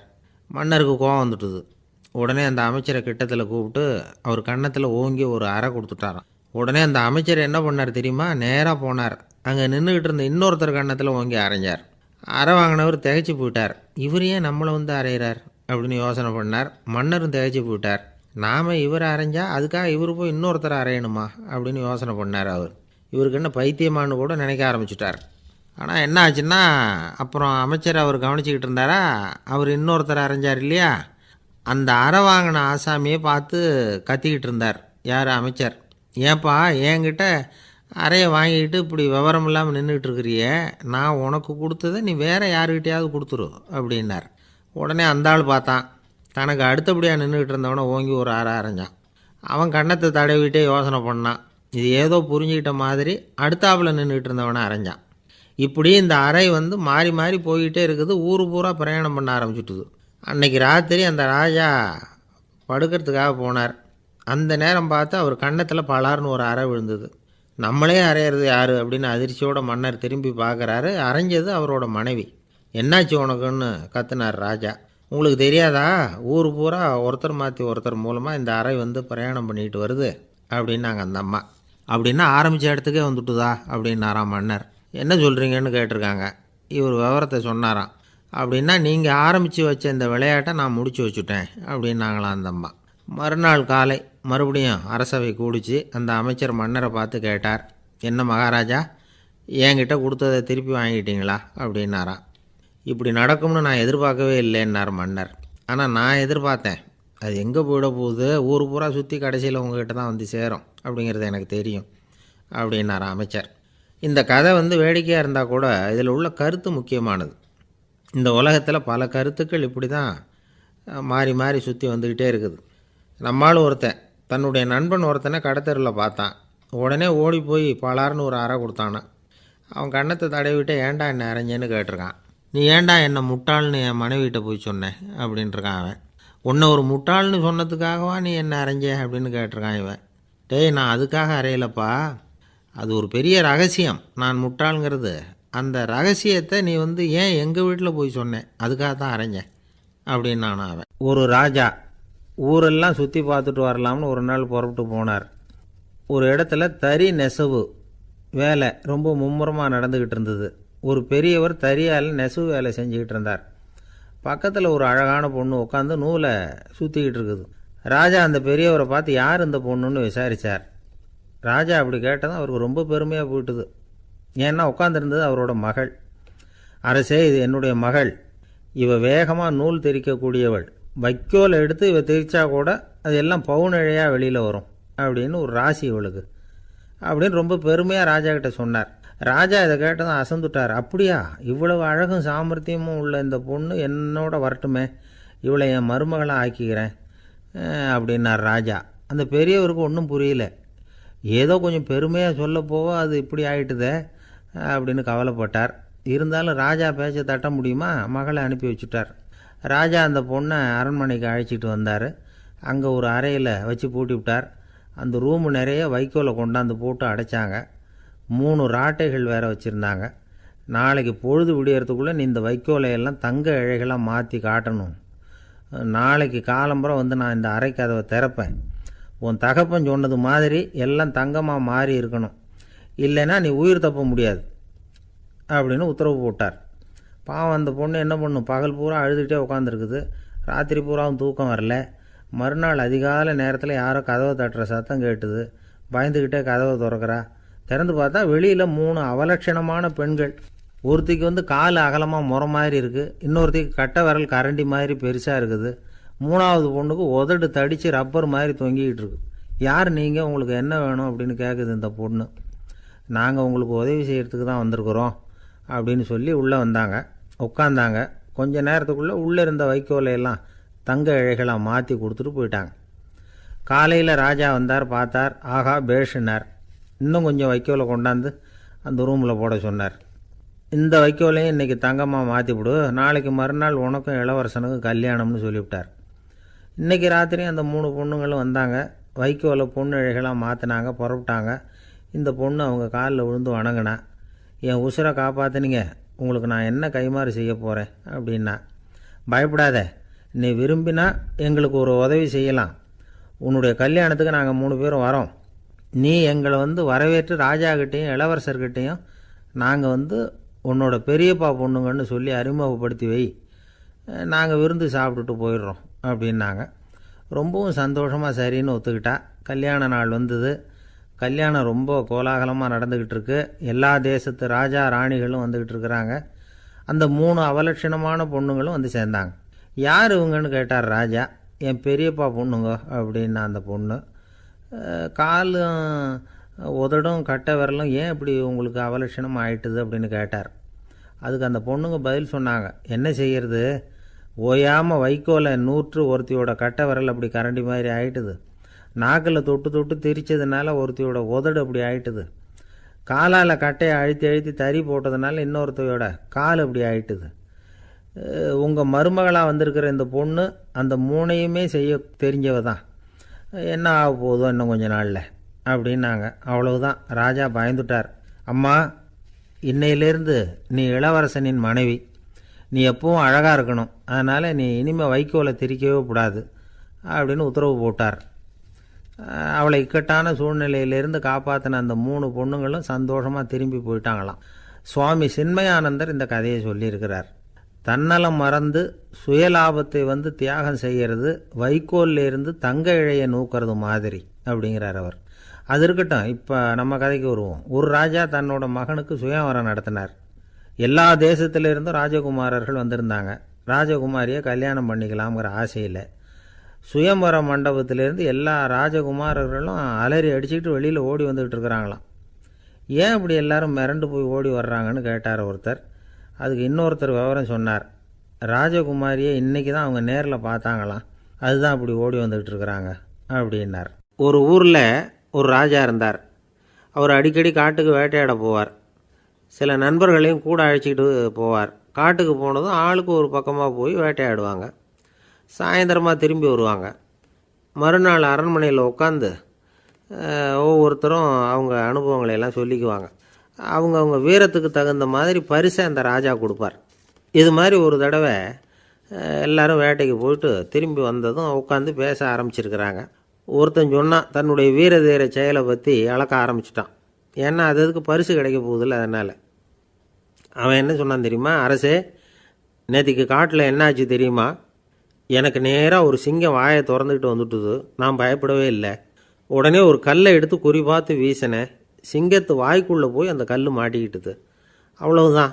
அந்த சிங்கம் என்னை பார்த்துட்டு பயந்துட்டு ஒரே ஓட்டமாக திரும்பி ஓடி போயிட்டுது அப்படின்னா. ஆஹா பலே அப்படின்னு எல்லாரும் கை தட்டினாங்க. 2வது ஆள் ஒருத்தன் எழுந்திரிச்சான். அவன் சொல்ல ஆரம்பித்தான். அரசே, நான் போன வழியில் 2 பெரிய மலைப்பாம்பு கிடந்தது. என்னை முழுங்கிறதுக்கு வந்தது. நான் என்ன பண்ணேன் தெரியுமா? அந்த 2 பாம்போட வாலையும் ஒன்றா சேர்த்து முடிச்சு போட்டுட்டேன். அவ்வளவுதான். அது அங்கே இழுக்க இது இங்கே இழுக்க முடிச்சு நல்லா இறுகி போட்டுது அப்படின்றான். ஆஹா அற்புதம்னு சொல்லி எல்லாரும் கை தட்டினாங்களாம். அடுத்தபடியாக 3வது ஆள் ஒருத்தன் வந்தான். அவன் சொல்ல ஆரம்பித்தான். மன்னா, நான் போன பாதையில் குறுக்க ஒரு ஆறு. அதில் இறங்கி குளித்தேன். யாரோ காலை பிடிச்சி இழுக்கிறது மாதிரி இருந்தது. திரும்பி பார்த்தா ஒரு பெரிய முதலை. நான் உடனே அப்படியே ஒரு துள்ளல் துள்ளி அது முதுகில் போய் உக்காந்துக்கிட்டேன். அதை அப்படியே கரைக்கு நீந்த வச்சேன். கரைக்கு வந்து சேர்ந்ததும் அப்படியே ஒரே துள்ளி குதித்து கரைக்கு வந்துட்டேன் அப்படின்றான். அவன் தன்னுடைய வீரத்தை அப்படி சொல்லியிருக்கான். அடடா எப்பேற்பட்ட வீரம் அப்படின்னு எல்லாரும் கை தட்டினாங்களாம். 4வது ஆள் எழுந்திரிச்சான். மன்னா, நான் போன இடத்துல ஒரு கரடி வந்து என்னை துரத்த ஆரம்பிச்சுட்டுது. நான் ஒரு மலை உச்சிக்கு வந்துட்டேன். அதுக்கப்புறம் ஒரு அடி எடுத்து வச்சாலும் அதில் பாதாளத்தில் விழ வேண்டியது தான். அந்த நேரம் பார்த்து ஒரு பெரிய ராட்சச கழுகு அந்த பக்கமாக பறந்து வந்தது. நான் உடனே அப்படியே உயர எழும்பி அந்த கழுகோட காலை பிடிச்சிக்கிட்டேன். அப்படியே தொங்கிக்கிட்டே வந்தேன். ஒரு நல்ல இடம் வந்ததும் தொப்புன்னு கீழே குதித்து நடந்து வந்துட்டேன். இதுக்கும் எல்லாரும் கை தட்டுறாங்க. கடைசியாக ஒரு ஆள் எழுந்திரிச்சான். அரசே, நான் வந்து போன வழியில் ஒரு பெரிய யானை குறுக்க வந்தது. பயங்கரமாக சத்தம் போட்டுக்கிட்டே வந்தது. நான் பயந்து ஓடலை. உடனே என்ன பண்ணேன் தெரியுமா? அந்த யானையோட வாலை பிடிச்சி தூக்கினேன். தலைக்கு மேலே தூக்கி கரன்னு சுற்றினேன். வேகமாக சுற்றி வீசி எறிஞ்சேன். அவ்வளவுதான். அதே ஸ்பீடில் அந்த யானை மேலே போக ஆரம்பிச்சுட்டுது. இன்னும் கூட அது போய்கிட்டே தான் இருக்குது, கீழே விழவே இல்லைன்னா. இதை கேட்டதும் ராஜாவுக்கு கோபம் வந்துட்டுது. என்ன முட்டாள்னு நினச்சிக்கிட்டு பேசுகிறியா? யானையை வந்து நீ வாலை பிடிச்சி தூக்குன, அதை நான் நம்பணுமா அப்படின்னார். உடனே இவன் பணிவாக பதில் சொன்னான். அரசே, ஒரு சிங்கத்து வாயில் கல் மாட்டிக்கிட்டதை நம்புறீங்க. மலைப்பாம்பு வாலை பிடிச்சி முடிச்சு போட்டதை நம்புறீங்க, முதல்ல முதுகில் சவாரி பண்ணதையும் நம்புறீங்க, கழுகு காலை பிடிச்சிக்கிட்டு பறக்கிறதையும் நம்புறீங்க. அப்படி நம்புறப்போ நான் சொன்னதை மட்டும் நம்பக்கூடாதா அப்படின்னு கேட்டானான். பொய் சொன்னவங்கெல்லாம் தலையை தொங்க போட்டுக்கிட்டாங்களாம். ராஜா அவங்கள பார்த்து சொன்னாராம், நீங்கள் எல்லாரும் என்னை முட்டாளாக்கியிருக்கிறீங்க. கடைசியாக பேசின இவன் தான் எனக்கு உண்மை எது பொய் எதுங்கிறத புரிய வச்சிருக்கிறான். இவன் தான் உண்மையான தைரியசாலி அப்படின்னு சொல்லி அவனுக்கே பரிசையெல்லாம் கொடுத்து பாராட்டினாராம். இப்படி ஒரு கதை. உண்மையை நிலைநாட்டுகிறவன் தான் உண்மையான வீரன் அப்படிங்கிறத இதிலிருந்து நாம் புரிஞ்சுக்கணும். இந்த காலத்துல எல்லாம் பொய் சொன்னால் தான் பிழைக்க முடியுங்கிறது ஒரு சில பேரோட நம்பிக்கை. ஒரு அப்பாவுக்கு தன் மகனுக்கு பொய் சொல்ல தெரியலையேங்கிற கவலை. பொய் சொன்னால் தான் இந்த உலகத்தில் பிழைக்கலாம், ஆனால் இவனுக்கு அது தெரியலையே, அதனால் இவனை அழைச்சிட்டு போய் நடுக்கடலில் விட்டுட்டு வந்துடுவோம் அப்படின்னு அழைச்சிட்டு புறப்பட்டான். கடற்கரைக்கு போனான். மகனுக்கு சந்தேகம், எங்கேப்பா என்னை அழைச்சிட்டு போகிறேன்னு கேட்டிருக்கான். கடலில் மீன் பிடிக்க கற்றுக் கொடுக்க போகிறேன் உனக்கு அப்படின்னானா. நான் ஏற்கனவே மீன் பிடிச்சிட்டேனேன்னானா இவன் மகன். எங்கே அதுன்னு கேட்டிருக்கான் அப்பங்காரன். சுட்டு சாப்பிட்டுட்டேன்ருக்கான் புள்ள. அப்பங்காரன் பார்த்தான், சரி நம்ம புள்ள பொழைச்சிக்கோ அப்படின்னு சொல்லி திருப்பி அழைச்சிட்டு வந்துட்டானான். காசி மாநகரத்தை பிரம்மதத்தன் அப்படிங்கிற ராஜா ஆட்சி பண்ணிட்டு வந்தார். அவர் ஒவ்வொரு வருஷமும் ஒரு திருவிழா நடத்துறது வழக்கம். எல்லா தேசத்திலிருந்தும் எல்லா வகையான ஜனங்களும் அதில் வந்து கலந்துக்குவாங்க. ஒரு சமயம் அது மாதிரி விழா நடந்துக்கிட்டு இருந்தது. வைகுண்டத்திலிருந்து தேவலோகத்திலிருந்து நிறைய தேவகுமாரர்கள்லாம் காசி நகருக்கு அப்போது வந்திருந்தாங்க. அதில் முக்கியமாக ஒரு 4 தேவகுமாரர்கள். அந்த 4 பேரையும் சுற்றி ஏகப்பட்ட கூட்டம். அப்படி என்ன விசேஷம் அவங்கக்கிட்ட அப்படின்னா, மற்றவங்களை விட அவங்க முகம் அழகாக இருந்ததா அப்படி பார்த்தா அப்படியும் இல்லை. அவங்க அணிஞ்சிருந்த மலர் மாலைகள் தான் அதுக்கு காரணமாக. அந்த மலர்கள்லேருந்து அப்படி ஒரு அபூர்வமான நறுமணம். இதுக்கு முன்னாடி இப்படி ஒரு நறுமணத்தை அந்த ஊர் ஜனங்க அனுபவிச்சதே இல்லை. அதுதான் அந்த 4 பேரையும் சுற்றி கூட்டம். எல்லாரும் கேள்வி கேட்க ஆரம்பித்தாங்க. உடனே அந்த 4 தேவகுமாரர்களும் எல்லாருக்கும் தெரியும்படியாக வானத்தில் எழும்பி கொஞ்சம் உயரமாக நின்றுக்கிட்டாங்க. கீழே நின்றுக்கிட்டு இருந்த அரசன்லேருந்து ஆண்டி வரைக்கும் ஒருத்தர் பாக்கி இல்லாமல் ஒரே குரலில் எல்லாரும் அவங்கள பார்த்து, எங்களுக்கும் இது மாதிரி மாலையை போட்டுக்கணும்னு ஆசையாக இருக்குது, அதுக்கு நீங்கள் தான் அருள் பண்ணணும் அப்படின்னு கேட்டுக்கிட்டாங்க. மாலை போட்டுக்கிறதுனா எல்லாருக்கும் ஆசையாக தானே இருக்கும். அந்த 4 தேவகுமாரர்களில் ஒருத்தர் புத்தர் பிரான். அவர் சொன்னார், பூலோகவாசிகளே, நான் சொல்கிறத கொஞ்சம் பொறுமையாக கேளுங்க. கக்காரு அப்படிங்கிற கற்பக விருஷத்தின் மலர்களால் தொடுக்கப்பட்டது இந்த மாலை. இதுக்கு நிறைய சக்தி உண்டு. எந்த காலமும் இது வாடாது, வாசனையும் குறையாது. ஆனால் இதை அணிந்து கொள்கிறதுக்கு சில தகுதிகள் தேவை அப்படின்னார். என்ன தகுதி அது சொல்லுங்களேன் அப்படின்னு ஏக காலத்தில் எல்லாரும் சத்தம் போட்டாங்க.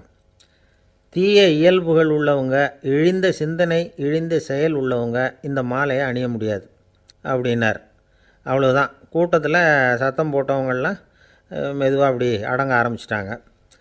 இன்னொரு தேவகுமாரன் சொன்னார், அடுத்தவங்க பொருளை அபகரிக்காதவன், அடுத்தவங்களுக்கு கெடுதல் பண்ணக்கூடிய பொய் பேசாதவன், பேராசையினால் கெட்ட வழியில் பொருள் ஈட்ட நினைக்காதவன் இந்த மாலையை போட்டுக்கலாம் அப்படின்னார். கூட்டத்திலிருந்து யாரும் முன்னுக்கு வரல. ஒரே ஒரு ராஜகுரு மட்டும் கொஞ்சம் முன்னாடி வந்தார். பெரியவர், படித்தவர். அவர், எனக்கு தகுதி இருக்குது அந்த மாலையை போட்டுக்கிறதுக்கு அப்படின்னார். வேறு ஒன்றும் இல்லை, பொய் சொல்லியாவது அந்த மாலையை வாங்கிக்குவோமே அப்படின்னு முடிவு பண்ணிட்டார் அவர். அவ்வளோதான், மாலையை வாங்கிட்டார். அடுத்த தேவகுமாரன் பேசினார்.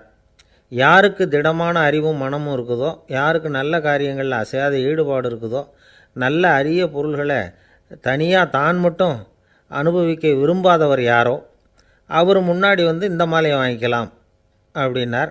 அந்த தகுதியும் எனக்கு இருக்குன்னார் ராஜகுரு. மாலையை வாங்கி போட்டுக்கிட்டார்.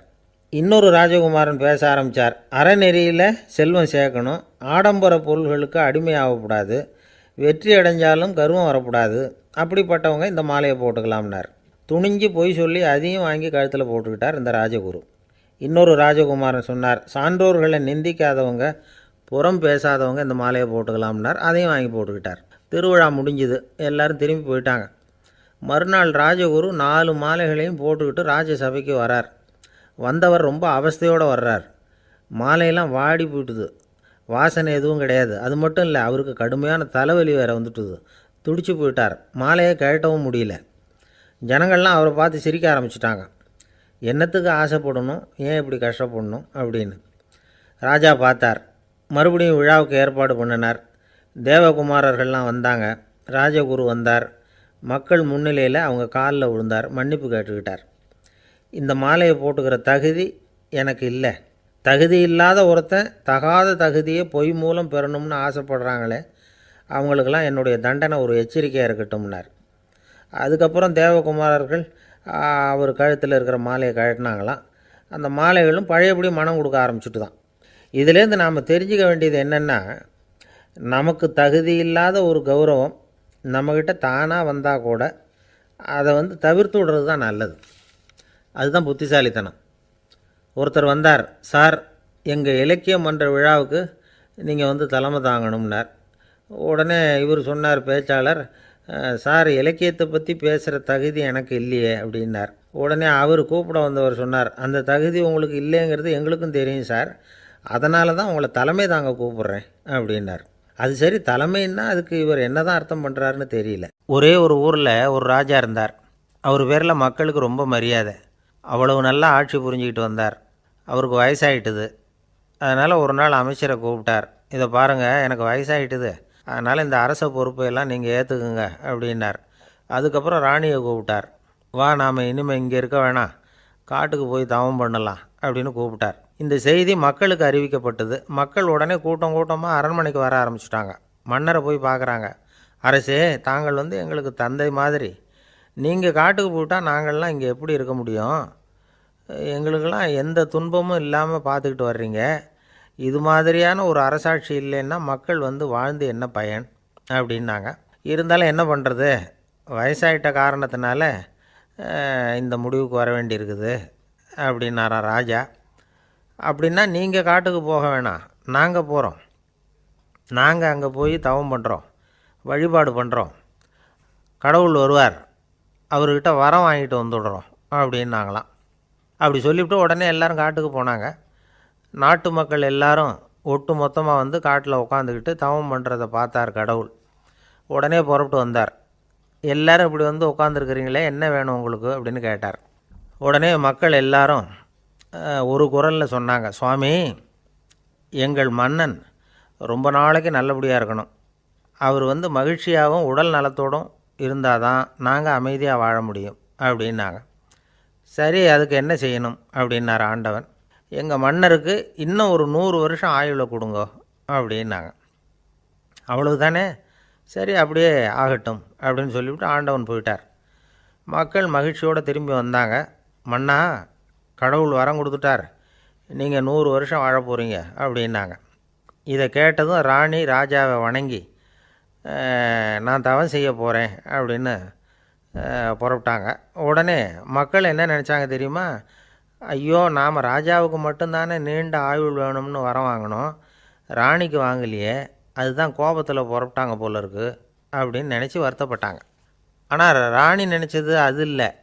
ராணி போய் தவம் பண்ணாங்க, கடவுள் காட்சி கொடுத்தார். இவங்க கேட்குறாங்க, சுவாமி, ராஜாவுக்கு மட்டும் 100 வருஷம் ஆயுள்னு வரம் கொடுத்துட்டீங்க, அப்படின்னா குடிமக்களும் 100 வருஷம் இருக்கணும். இப்படிப்பட்ட குடிமக்கள் இல்லைன்னா அப்படிப்பட்ட அரசன் இருந்து என்ன பிரயோஜனம் அப்படின்னாங்களாம். ஆண்டவன் பார்த்தார், சரி அவங்களும் 100 வருஷம் வாழ்வாங்க, அது மட்டும் இல்லை, நீயும் 100 ஆண்டு காலம் வாழ வரமளிக்கிறேன் அப்படின்னு சொல்லிவிட்டு மறைஞ்சிட்டார். இதில் ஆண்டவன் வர்றதும் மறையிறதும் முக்கியம் இல்லை. இதில் கவனிக்க வேண்டியது ஆள்கிறவனின் விசால மனம், குடிமக்களின் விசால மனம், ஆள்கிறவன் மனைவியினுடைய விசால மனம். இப்படி ஒரு நாடு இருந்துட்டுதுன்னா எப்படி இருக்கும் வாழ்க்கை நினச்சி பாருங்கள். அதனால தான் பெரியவங்கள்லாம் சொல்கிறாங்க, இதய வாசல் திறந்தே இருக்கணும், இதயத்தின் கதவுகளை மூடாதீங்க அப்படின்னு சொல்லுவாங்க. என்கிட்ட ஒருத்தர் சொன்னார், என்னுடைய இதய வாசல் எப்போவும் திறந்தே தான் இருக்குதுன்னார். எதனால் அப்படி சொல்கிறீங்க அப்படின்னு கேட்டோம். டாக்டரே சொல்லிவிட்டார், என்னுடைய இதயத்தில் ஒரு ஓட்டை இருக்குது அப்படின்னு, வால்வு சரியில்லையா அப்படிங்கிறார். ஒரு ஊரில் ஒரு ராஜா இருந்தார். பெரிய அரண்மனையில் தான் இருக்கிறார். எல்லா வசதியும் இருந்தது. இருந்தாலும் அவர் எல்லாரும் சொல்கிறது எப்படி தெரியுமா? பிச்சைக்கார ராஜா. அப்படி ஒரு பேர் அவருக்கு நிலச்சி போச்சு. ஜனங்களும் சரி, மற்ற தேசங்களில் உள்ளவங்களும் சரி, அவர் அந்த பேர் சொல்லியே குறிப்பிடுறது வழக்கமாக போட்டுது. இது அவருக்கு ரொம்ப கவலையாக போச்சு. என்ன இது, நம்மளை தேடி வர்றவங்களுக்கெல்லாம் நாம் சோறு போடுறோம், நம்ம புகழ்ந்து பாடல் ஏற்றி கொண்டு வர்ற புலவர்களுக்கெல்லாம் அவங்க எப்படி வந்தாலும் ஒருவேளை சோறு போடணுங்கிறது உத்தரவு. இவ்வளவுலாம் செஞ்சும் நம்மளை போய் பிச்சைக்கார ராஜான்னு எல்லாரும் சொல்கிறாங்களே, அது ஏன், எதுக்காக இப்படி சொல்கிறாங்க? இதுதான் ராஜாவுக்கு குழப்பம். சரி, இதை பற்றி நம்ம அமைச்சர்கள்கிட்ட கேட்கலாமா அப்படின்னு யோசனை பண்ணார். இந்த விஷயத்தை போய் அவங்கக்கிட்ட எப்படி கேட்குறதுன்னு அவருக்கு தயக்கமாக இருந்தது. கௌரவ குறைச்சலாக தெரிஞ்சுது அவருக்கு. சரி, சாதாரண குடிமக்கள்கிட்ட இதை பற்றி கேட்கலாமா அப்படின்னு யோசனை பண்ணார். கேட்கலாம், ஆனால் அவங்க யாரும் ராஜா முன்னாடி வந்து நின்று தைரியமாக பேசக்கூடிய அளவுக்கு இல்லை. ராஜாவோட குழப்பம் நாளுக்கு நாள் அதிகமாக போச்சு. கடைசியாக அவர் ஒரு முடிவுக்கு வந்தார். அதாவது இதை பற்றி ஒரு பிச்சைக்காரங்கிட்டே கேட்டு பார்த்துட்டா என்ன. இதுதான் அவர் பண்ண முடிவு. உடனே மாறு வேஷம் போட்டுக்கிட்டு நகர்வலம் போனார். ஒரு பிச்சைக்காரனை கண்டுபிடிச்சார். இதை பாருப்பா, நம்ம ராஜாவை எல்லாரும் பிச்சைக்கார ராஜான்னே சொல்கிறாங்களே, அதுக்கு என்ன காரணமாக இருக்கும் அப்படின்னு கேட்டார். அதுக்கு அவன் சொல்கிறான், இதுக்கான பதிலை இன்னும் ஒரு 30 நாளில் சொல்கிறேன் அப்படின்னா. உடனே இவருக்கு சந்தோஷம். உண்மையை அவங்ககிட்ட சொன்னார். நான் வேற யாரும் இல்லை, நான் தான் இந்த நாட்டு ராஜா. இப்போ நீ என் கூடவே வந்துடு, அரண்மனையிலேயே தங்கிக்கோ. 30 நாள் கழித்து எனக்கு பதில் சொல்லிவிட்டு அதுக்கப்புறமா நீ போகலாம் அப்படின்னு சொல்லி அழைச்சிட்டு வந்துட்டார். அரண்மனையில் ஒரு மூலையில் அவன் தங்கறதுக்கு இடம் கொடுத்தார்.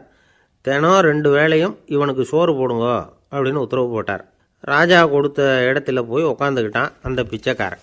தினமும் அந்த அரண்மனையில் நடக்கிறதையெல்லாம் கவனிச்சிக்கிட்டு வந்தான்.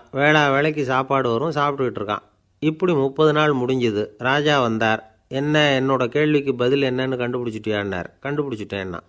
என்ன எல்லாரும் பிச்சைக்கார ராஜான்னு சொல்கிறாங்களே, அது நியாயமாக படுதா உனக்குன்னு கேட்டார். நியாயமாக தான் படுது, சந்தேகம் இல்லாமல் நீங்கள் பிச்சைக்கார ராஜா தான். என்னதான் நீங்கள் வசதியோடவும் படைபலத்தோடவும் இருந்தால் கூட நீங்கள் எங்கள் வர்க்கத்தை சேர்ந்த ஆசாமி தான் அப்படின்னு அடித்து சொல்லிவிட்டான் அந்த ஆள். ஏன்னால் அப்படி சொல்கிறேன்னு கேட்டார் இவர். அரசே, ஒரு உண்மையை கண்டுபிடிச்சி சொல்கிறதா நான் உங்ககிட்ட சொன்னேன். நீங்கள் ராஜ பரம்பரைன்னா உடனே உங்கள் கழுத்தில் கிடக்கிற முத்து மாலையை கழட்டி பரிசாக கொடுத்துருப்பீங்க, பொன்னையும் மணியையும் கொடுத்துருப்பீங்க. ஆனால் நீங்கள் அப்படி செய்யலை. என்னை ஒரு மூலையில் உட்கார வச்சு 2 வேளை சோறு போட சொன்னீங்க. உங்களை தேடி யார் வந்தாலும், யார் பாராட்டி பேசினாலும் அல்லது பிரச்சனைகளை சொன்னாலும் நீங்கள் செய்கிற ஒரே காரியம் சோறு போடுறது தான். பிச்சைக்காரனுக்கு சோறு மட்டும்தான் உலகம். உங்கள் விஷயத்திலையும் நீங்கள் அப்படி தான் நினைக்கிறதாக தெரியுது. நல்லா கவனிங்க. எந்த ஒரு பிரச்சனைக்கும் சோறு தான் முடிவுன்னு நினைக்கிறீங்க பாருங்கள். நீங்கள் சந்தேகமில்லாத எங்களை சேர்ந்த ஆள் தான் அப்படின்னு விட்டான் அந்த பிச்சைக்காரன். அதுக்கப்புறம் தான் அந்த ராஜா தன்னுடைய தவறுகளை எல்லாம் திருத்திக்கிட்டாராம். பசின்னு வர்றவங்களுக்கு சோறு தான் போடணும், அது தப்பு இல்லை. பாராட்ட வர்றவங்களுக்கெல்லாம் சோத்தையே போட்டு அனுப்புனா இப்படி தான் பேர் வரும். எனக்கு தெரிஞ்ச ஒருத்தர் தினமும் யாராவது ஒருத்தரை தன் வீட்டுக்கு அழைச்சிட்டு போவார், சாப்பாடு போட்டு அனுப்புவார். முன்னறிவிப்பு இல்லாமல் திடீர்னு ஒரு விருந்தாளியோட வீட்டில் போய் இவர் நிற்கிறது வழக்கம்.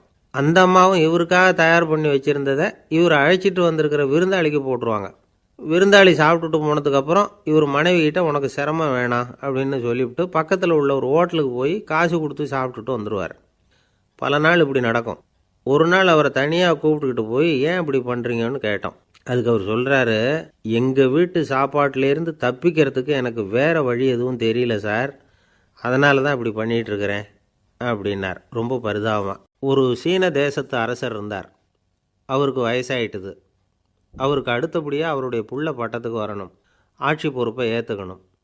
ஒரு நல்ல தலைவனுக்கு இருக்க வேண்டிய பண்புகள்லாம் தன்னுடைய மகனுக்கு இருக்கணும்னு விரும்பினார் அந்த அரசர். அதனால் இளவரசனை பக்கத்தில் இருந்த ஒரு குரு கிட்ட அனுப்புனார். இளவரசன் அவர்கிட்ட போய் சேர்ந்தான். அந்த குரு என்ன பண்ணார் தெரியுமா? இவனை பார்த்து சொன்னார், இதை பாருப்பா, நீ என்ன பண்ணுற, இப்போவே பக்கத்தில் இருக்கிற காட்டுக்கு போ, நடு காட்டில் போய் ஒரு இடத்துல உட்காந்துக்கோ. அங்கே என்னென்ன சத்தம்லாம் உன் காதில் விழுதுன்னு கவனித்து கேளு. உன் காதில் விழுந்த ஓசைகள் என்னென்னங்கிறத என்கிட்ட சொல்லு, அதுதான் எனக்கு தெரியணும், உனக்கு வேலையும் அதுதான் அப்படின்னு சொல்லி அனுப்பி வச்சுட்டார். இளவரசன் காட்டுக்கு போனான். குரு சொன்னபடியே ஒரு இடத்துல உட்காந்து கவனித்து கேட்டான். அதுக்கப்புறம் குருக்கிட்ட திரும்பி வந்தான். என்னென்ன சத்தம்லாம் கேட்ட அப்படின்னு கேட்டார் குரு. குருவே, காட்டில் நான் பறவைகள் சத்தம்லாம் கேட்டேன், மிருகங்களின் ஓசையையும் கேட்டேன், இதை தவிர இடி மின்னல் மழை இதுகளோட சத்தத்தையும் கேட்டேன் அப்படின்னா.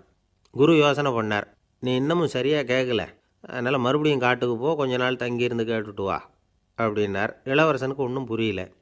இருந்தாலும் குருவின் கட்டளையாச்சே, மறுக்க முடியுமா? உடனே அவன் மறுபடியும் காட்டுக்கு போனான். ஒரு இடத்துல உட்காந்தான். கொஞ்ச நேரம் உன்னிப்பாக கவனித்து கேட்டான். சில நாள் கழித்து குருக்கிட்ட திரும்பி வந்தான். குருவே, இந்த தடவை சில துல்லியமான சத்தங்களை எல்லாம் கேட்டான். தேனீ பறக்கிற சத்தம், நீரோடையின் மெல்லிய ஓசை, இதெல்லாம் கேட்டேன்னா. குரு சிரிச்சார். நீ மறுபடியும் காட்டுக்கு போ, இன்னும் சில நாள் அங்கே இரு, முழுமையாக கவனமாக கேட்டுக்கிட்டு வா அப்படின்னு சொல்லி அனுப்பி வச்சுட்டார். இளவரசனுக்கு குழப்பம் அதிகமாயிட்டுது. ஒன்றுமே புரியல. மறுபடியும் காட்டுக்கு போனான். மௌனமாக ஒரு இடத்துல உட்காந்துட்டான். அப்படியே தியானத்தில் ஆழ்ந்துட்டான். சில நாளில் அவனுக்கு இதுவரை கேட்காத ஓசைகள்லாம் கேட்க ஆரம்பிச்சிட்டுது. இதைத்தான் நான் கேட்கணும்னு என்னுடைய குரு எதிர்பார்த்துருக்கிறாருங்கிறத புரிஞ்சுக்கிட்டான். உடனே குரு கிட்ட ஓடனான். குருவே, இந்த தடவை காதுகளுக்கு கேட்க முடியாத சில ஓசைகளை கூட என்னால் உணர முடிஞ்சுது. பூ மலருகிற ஓசை, சூரியனால் பூமி சூடாகிறப்போ எழுகிற ஓசை, காலை பனித்துளி இந்த புல்லுலாம் குடிக்கிற ஓசை, இது எல்லாம் என்னால் நல்லா கேட்க முடிஞ்சுது அப்படின்னா. குருவுக்கு இப்போ தான் திருப்தி ஏற்பட்டு தான். இளவரசனை பார்த்து சொன்னார், இதை பாருப்பா, இப்போ தான் நாட்டை ஆளுகிற தகுதி உனக்கு வந்திருக்குது அப்படின்னு சொல்லி அதுக்கு விளக்கமும் கொடுத்தாராம். எந்த அரசன் தன்னுடைய மக்களின் இதயம் பேசுகிற மௌன மொழியை, மௌன வார்த்தைகளை கேட்குறானோ அவன்தான் ஆள தகுதி உள்ளவன். எந்த அரசன் தன்னுடைய மக்களின் உணர்ச்சிகளை உண்மையாக உணர்றானோ அவன்தான் முதன்மையான அரசன். போலி வார்த்தைகளை மட்டும் கேட்டுட்டு பல மௌன ராகங்களை காதில் வாங்கிக்காதவன் அரசனே இல்லை. எந்த நாட்டில் எப்போ ஒரு அரசன் தன்னுடைய மக்களின் உணர்ச்சிகளை கேட்க மறுக்கிறானோ அன்னையிலேருந்தே அந்த நாடு அழிய தொடங்குது அப்படின்னு அர்த்தம். இதுதான் அந்த குரு இளவரசனுக்கு போதிச்சது. வாயால் பேசுகிறத மட்டும் கேட்டு ஏமாறக்கூடாது, உணர்ச்சிகளையும் கேட்குறதுல தான் மனப்பக்குவம் உண்டாகும். மக்கள் உணர்ச்சிகளை புரிந்து கொள்ளாத அரசர்கள் நீடிச்சிருக்க முடியாது. அது மாதிரி நாடுகளில் அடிக்கடி குழப்பம் தான் உண்டாகும். அப்படி இருந்தால் அடிக்கடி ஆட்சி மாறிக்கிட்டு இருக்கும். அப்படிப்பட்ட ஒரு தேசம், அங்கே ஒரு சிறைச்சாலையில் 3 கைதிகள் பேசிக்கிட்டு இருந்தாங்க. ஒருத்தன் சொன்னான், நான் இந்த நாட்டு ராஜாவை எதிர்த்து பேசிக்கிட்டு இருந்தேன், அதனால் என்னை பிடிச்சி கொண்டாந்து இங்கே போட்டுட்டாங்க அப்படின்னா ஒருத்தன். இன்னொருத்தன் சொன்னான், நான் இந்த நாட்டு ராஜாவை ஆதரித்து பேசிக்கிட்டு இருந்தேன், அதனால் என்னை பிடிச்சி கொண்டாந்து இங்கே தள்ளிவிட்டாங்க அப்படின்னா. அது சரி, நீ என்ன தப்பு பண்ண அப்படின்னு சொல்லி 3வது ஆளை பார்த்து இவங்க கேட்டாங்க. அதுக்கு அந்த ஆள் சொல்கிறான், நான் தான் இந்த நாட்டு ராஜா அப்படின்னானா. ஒரு அரசனும் அமைச்சரும் ஒரு நாள் ரொம்ப சாவகாசமாக பேசிக்கிட்டு இருந்தாங்களாம். அரசன் அமைச்சரை பார்த்து ஒரு கேள்வி கேட்டிருக்கார். ஏங்க அமைச்சரே, ஆசை இல்லாத ஒரு மனுஷனால் இருக்க முடியுமா அப்படின்னு. ஏன் முடியாது, துறவி அப்படிங்கிறவங்கெல்லாம் அப்படிப்பட்டவங்க தானே அப்படின்னாராம் அமைச்சர்.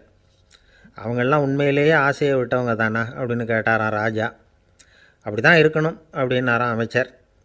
அப்படின்னா ஆசையே இல்லாத ஒரு உண்மையான துறவியை நான் பார்க்கணுமேன்னார். அது என்ன பிரமாதம், அதுக்கு நான் ஏற்பாடு பண்ணுறேன் அப்படின்னு விட்டார் இவர். சொல்லிவிட்டு உடனே புறப்பட்டு போனார். அங்கே இங்கே தேடினார். அப்புறம் தான் அவருக்கு புரிஞ்சுது உண்மை துறவியை கண்டுபிடிக்கிறது எவ்வளவு கஷ்டமான காரியம்னு. இருந்தாலும் ராஜா கிட்ட சொல்லியாச்சே, உண்மை துறவியை காட்டுறேன்னு. இப்போ என்ன பண்ணுறது? ராஜா கிட்ட சொன்னபடி நடக்கலைன்னா அவருக்கு கோபம் வந்துடும்.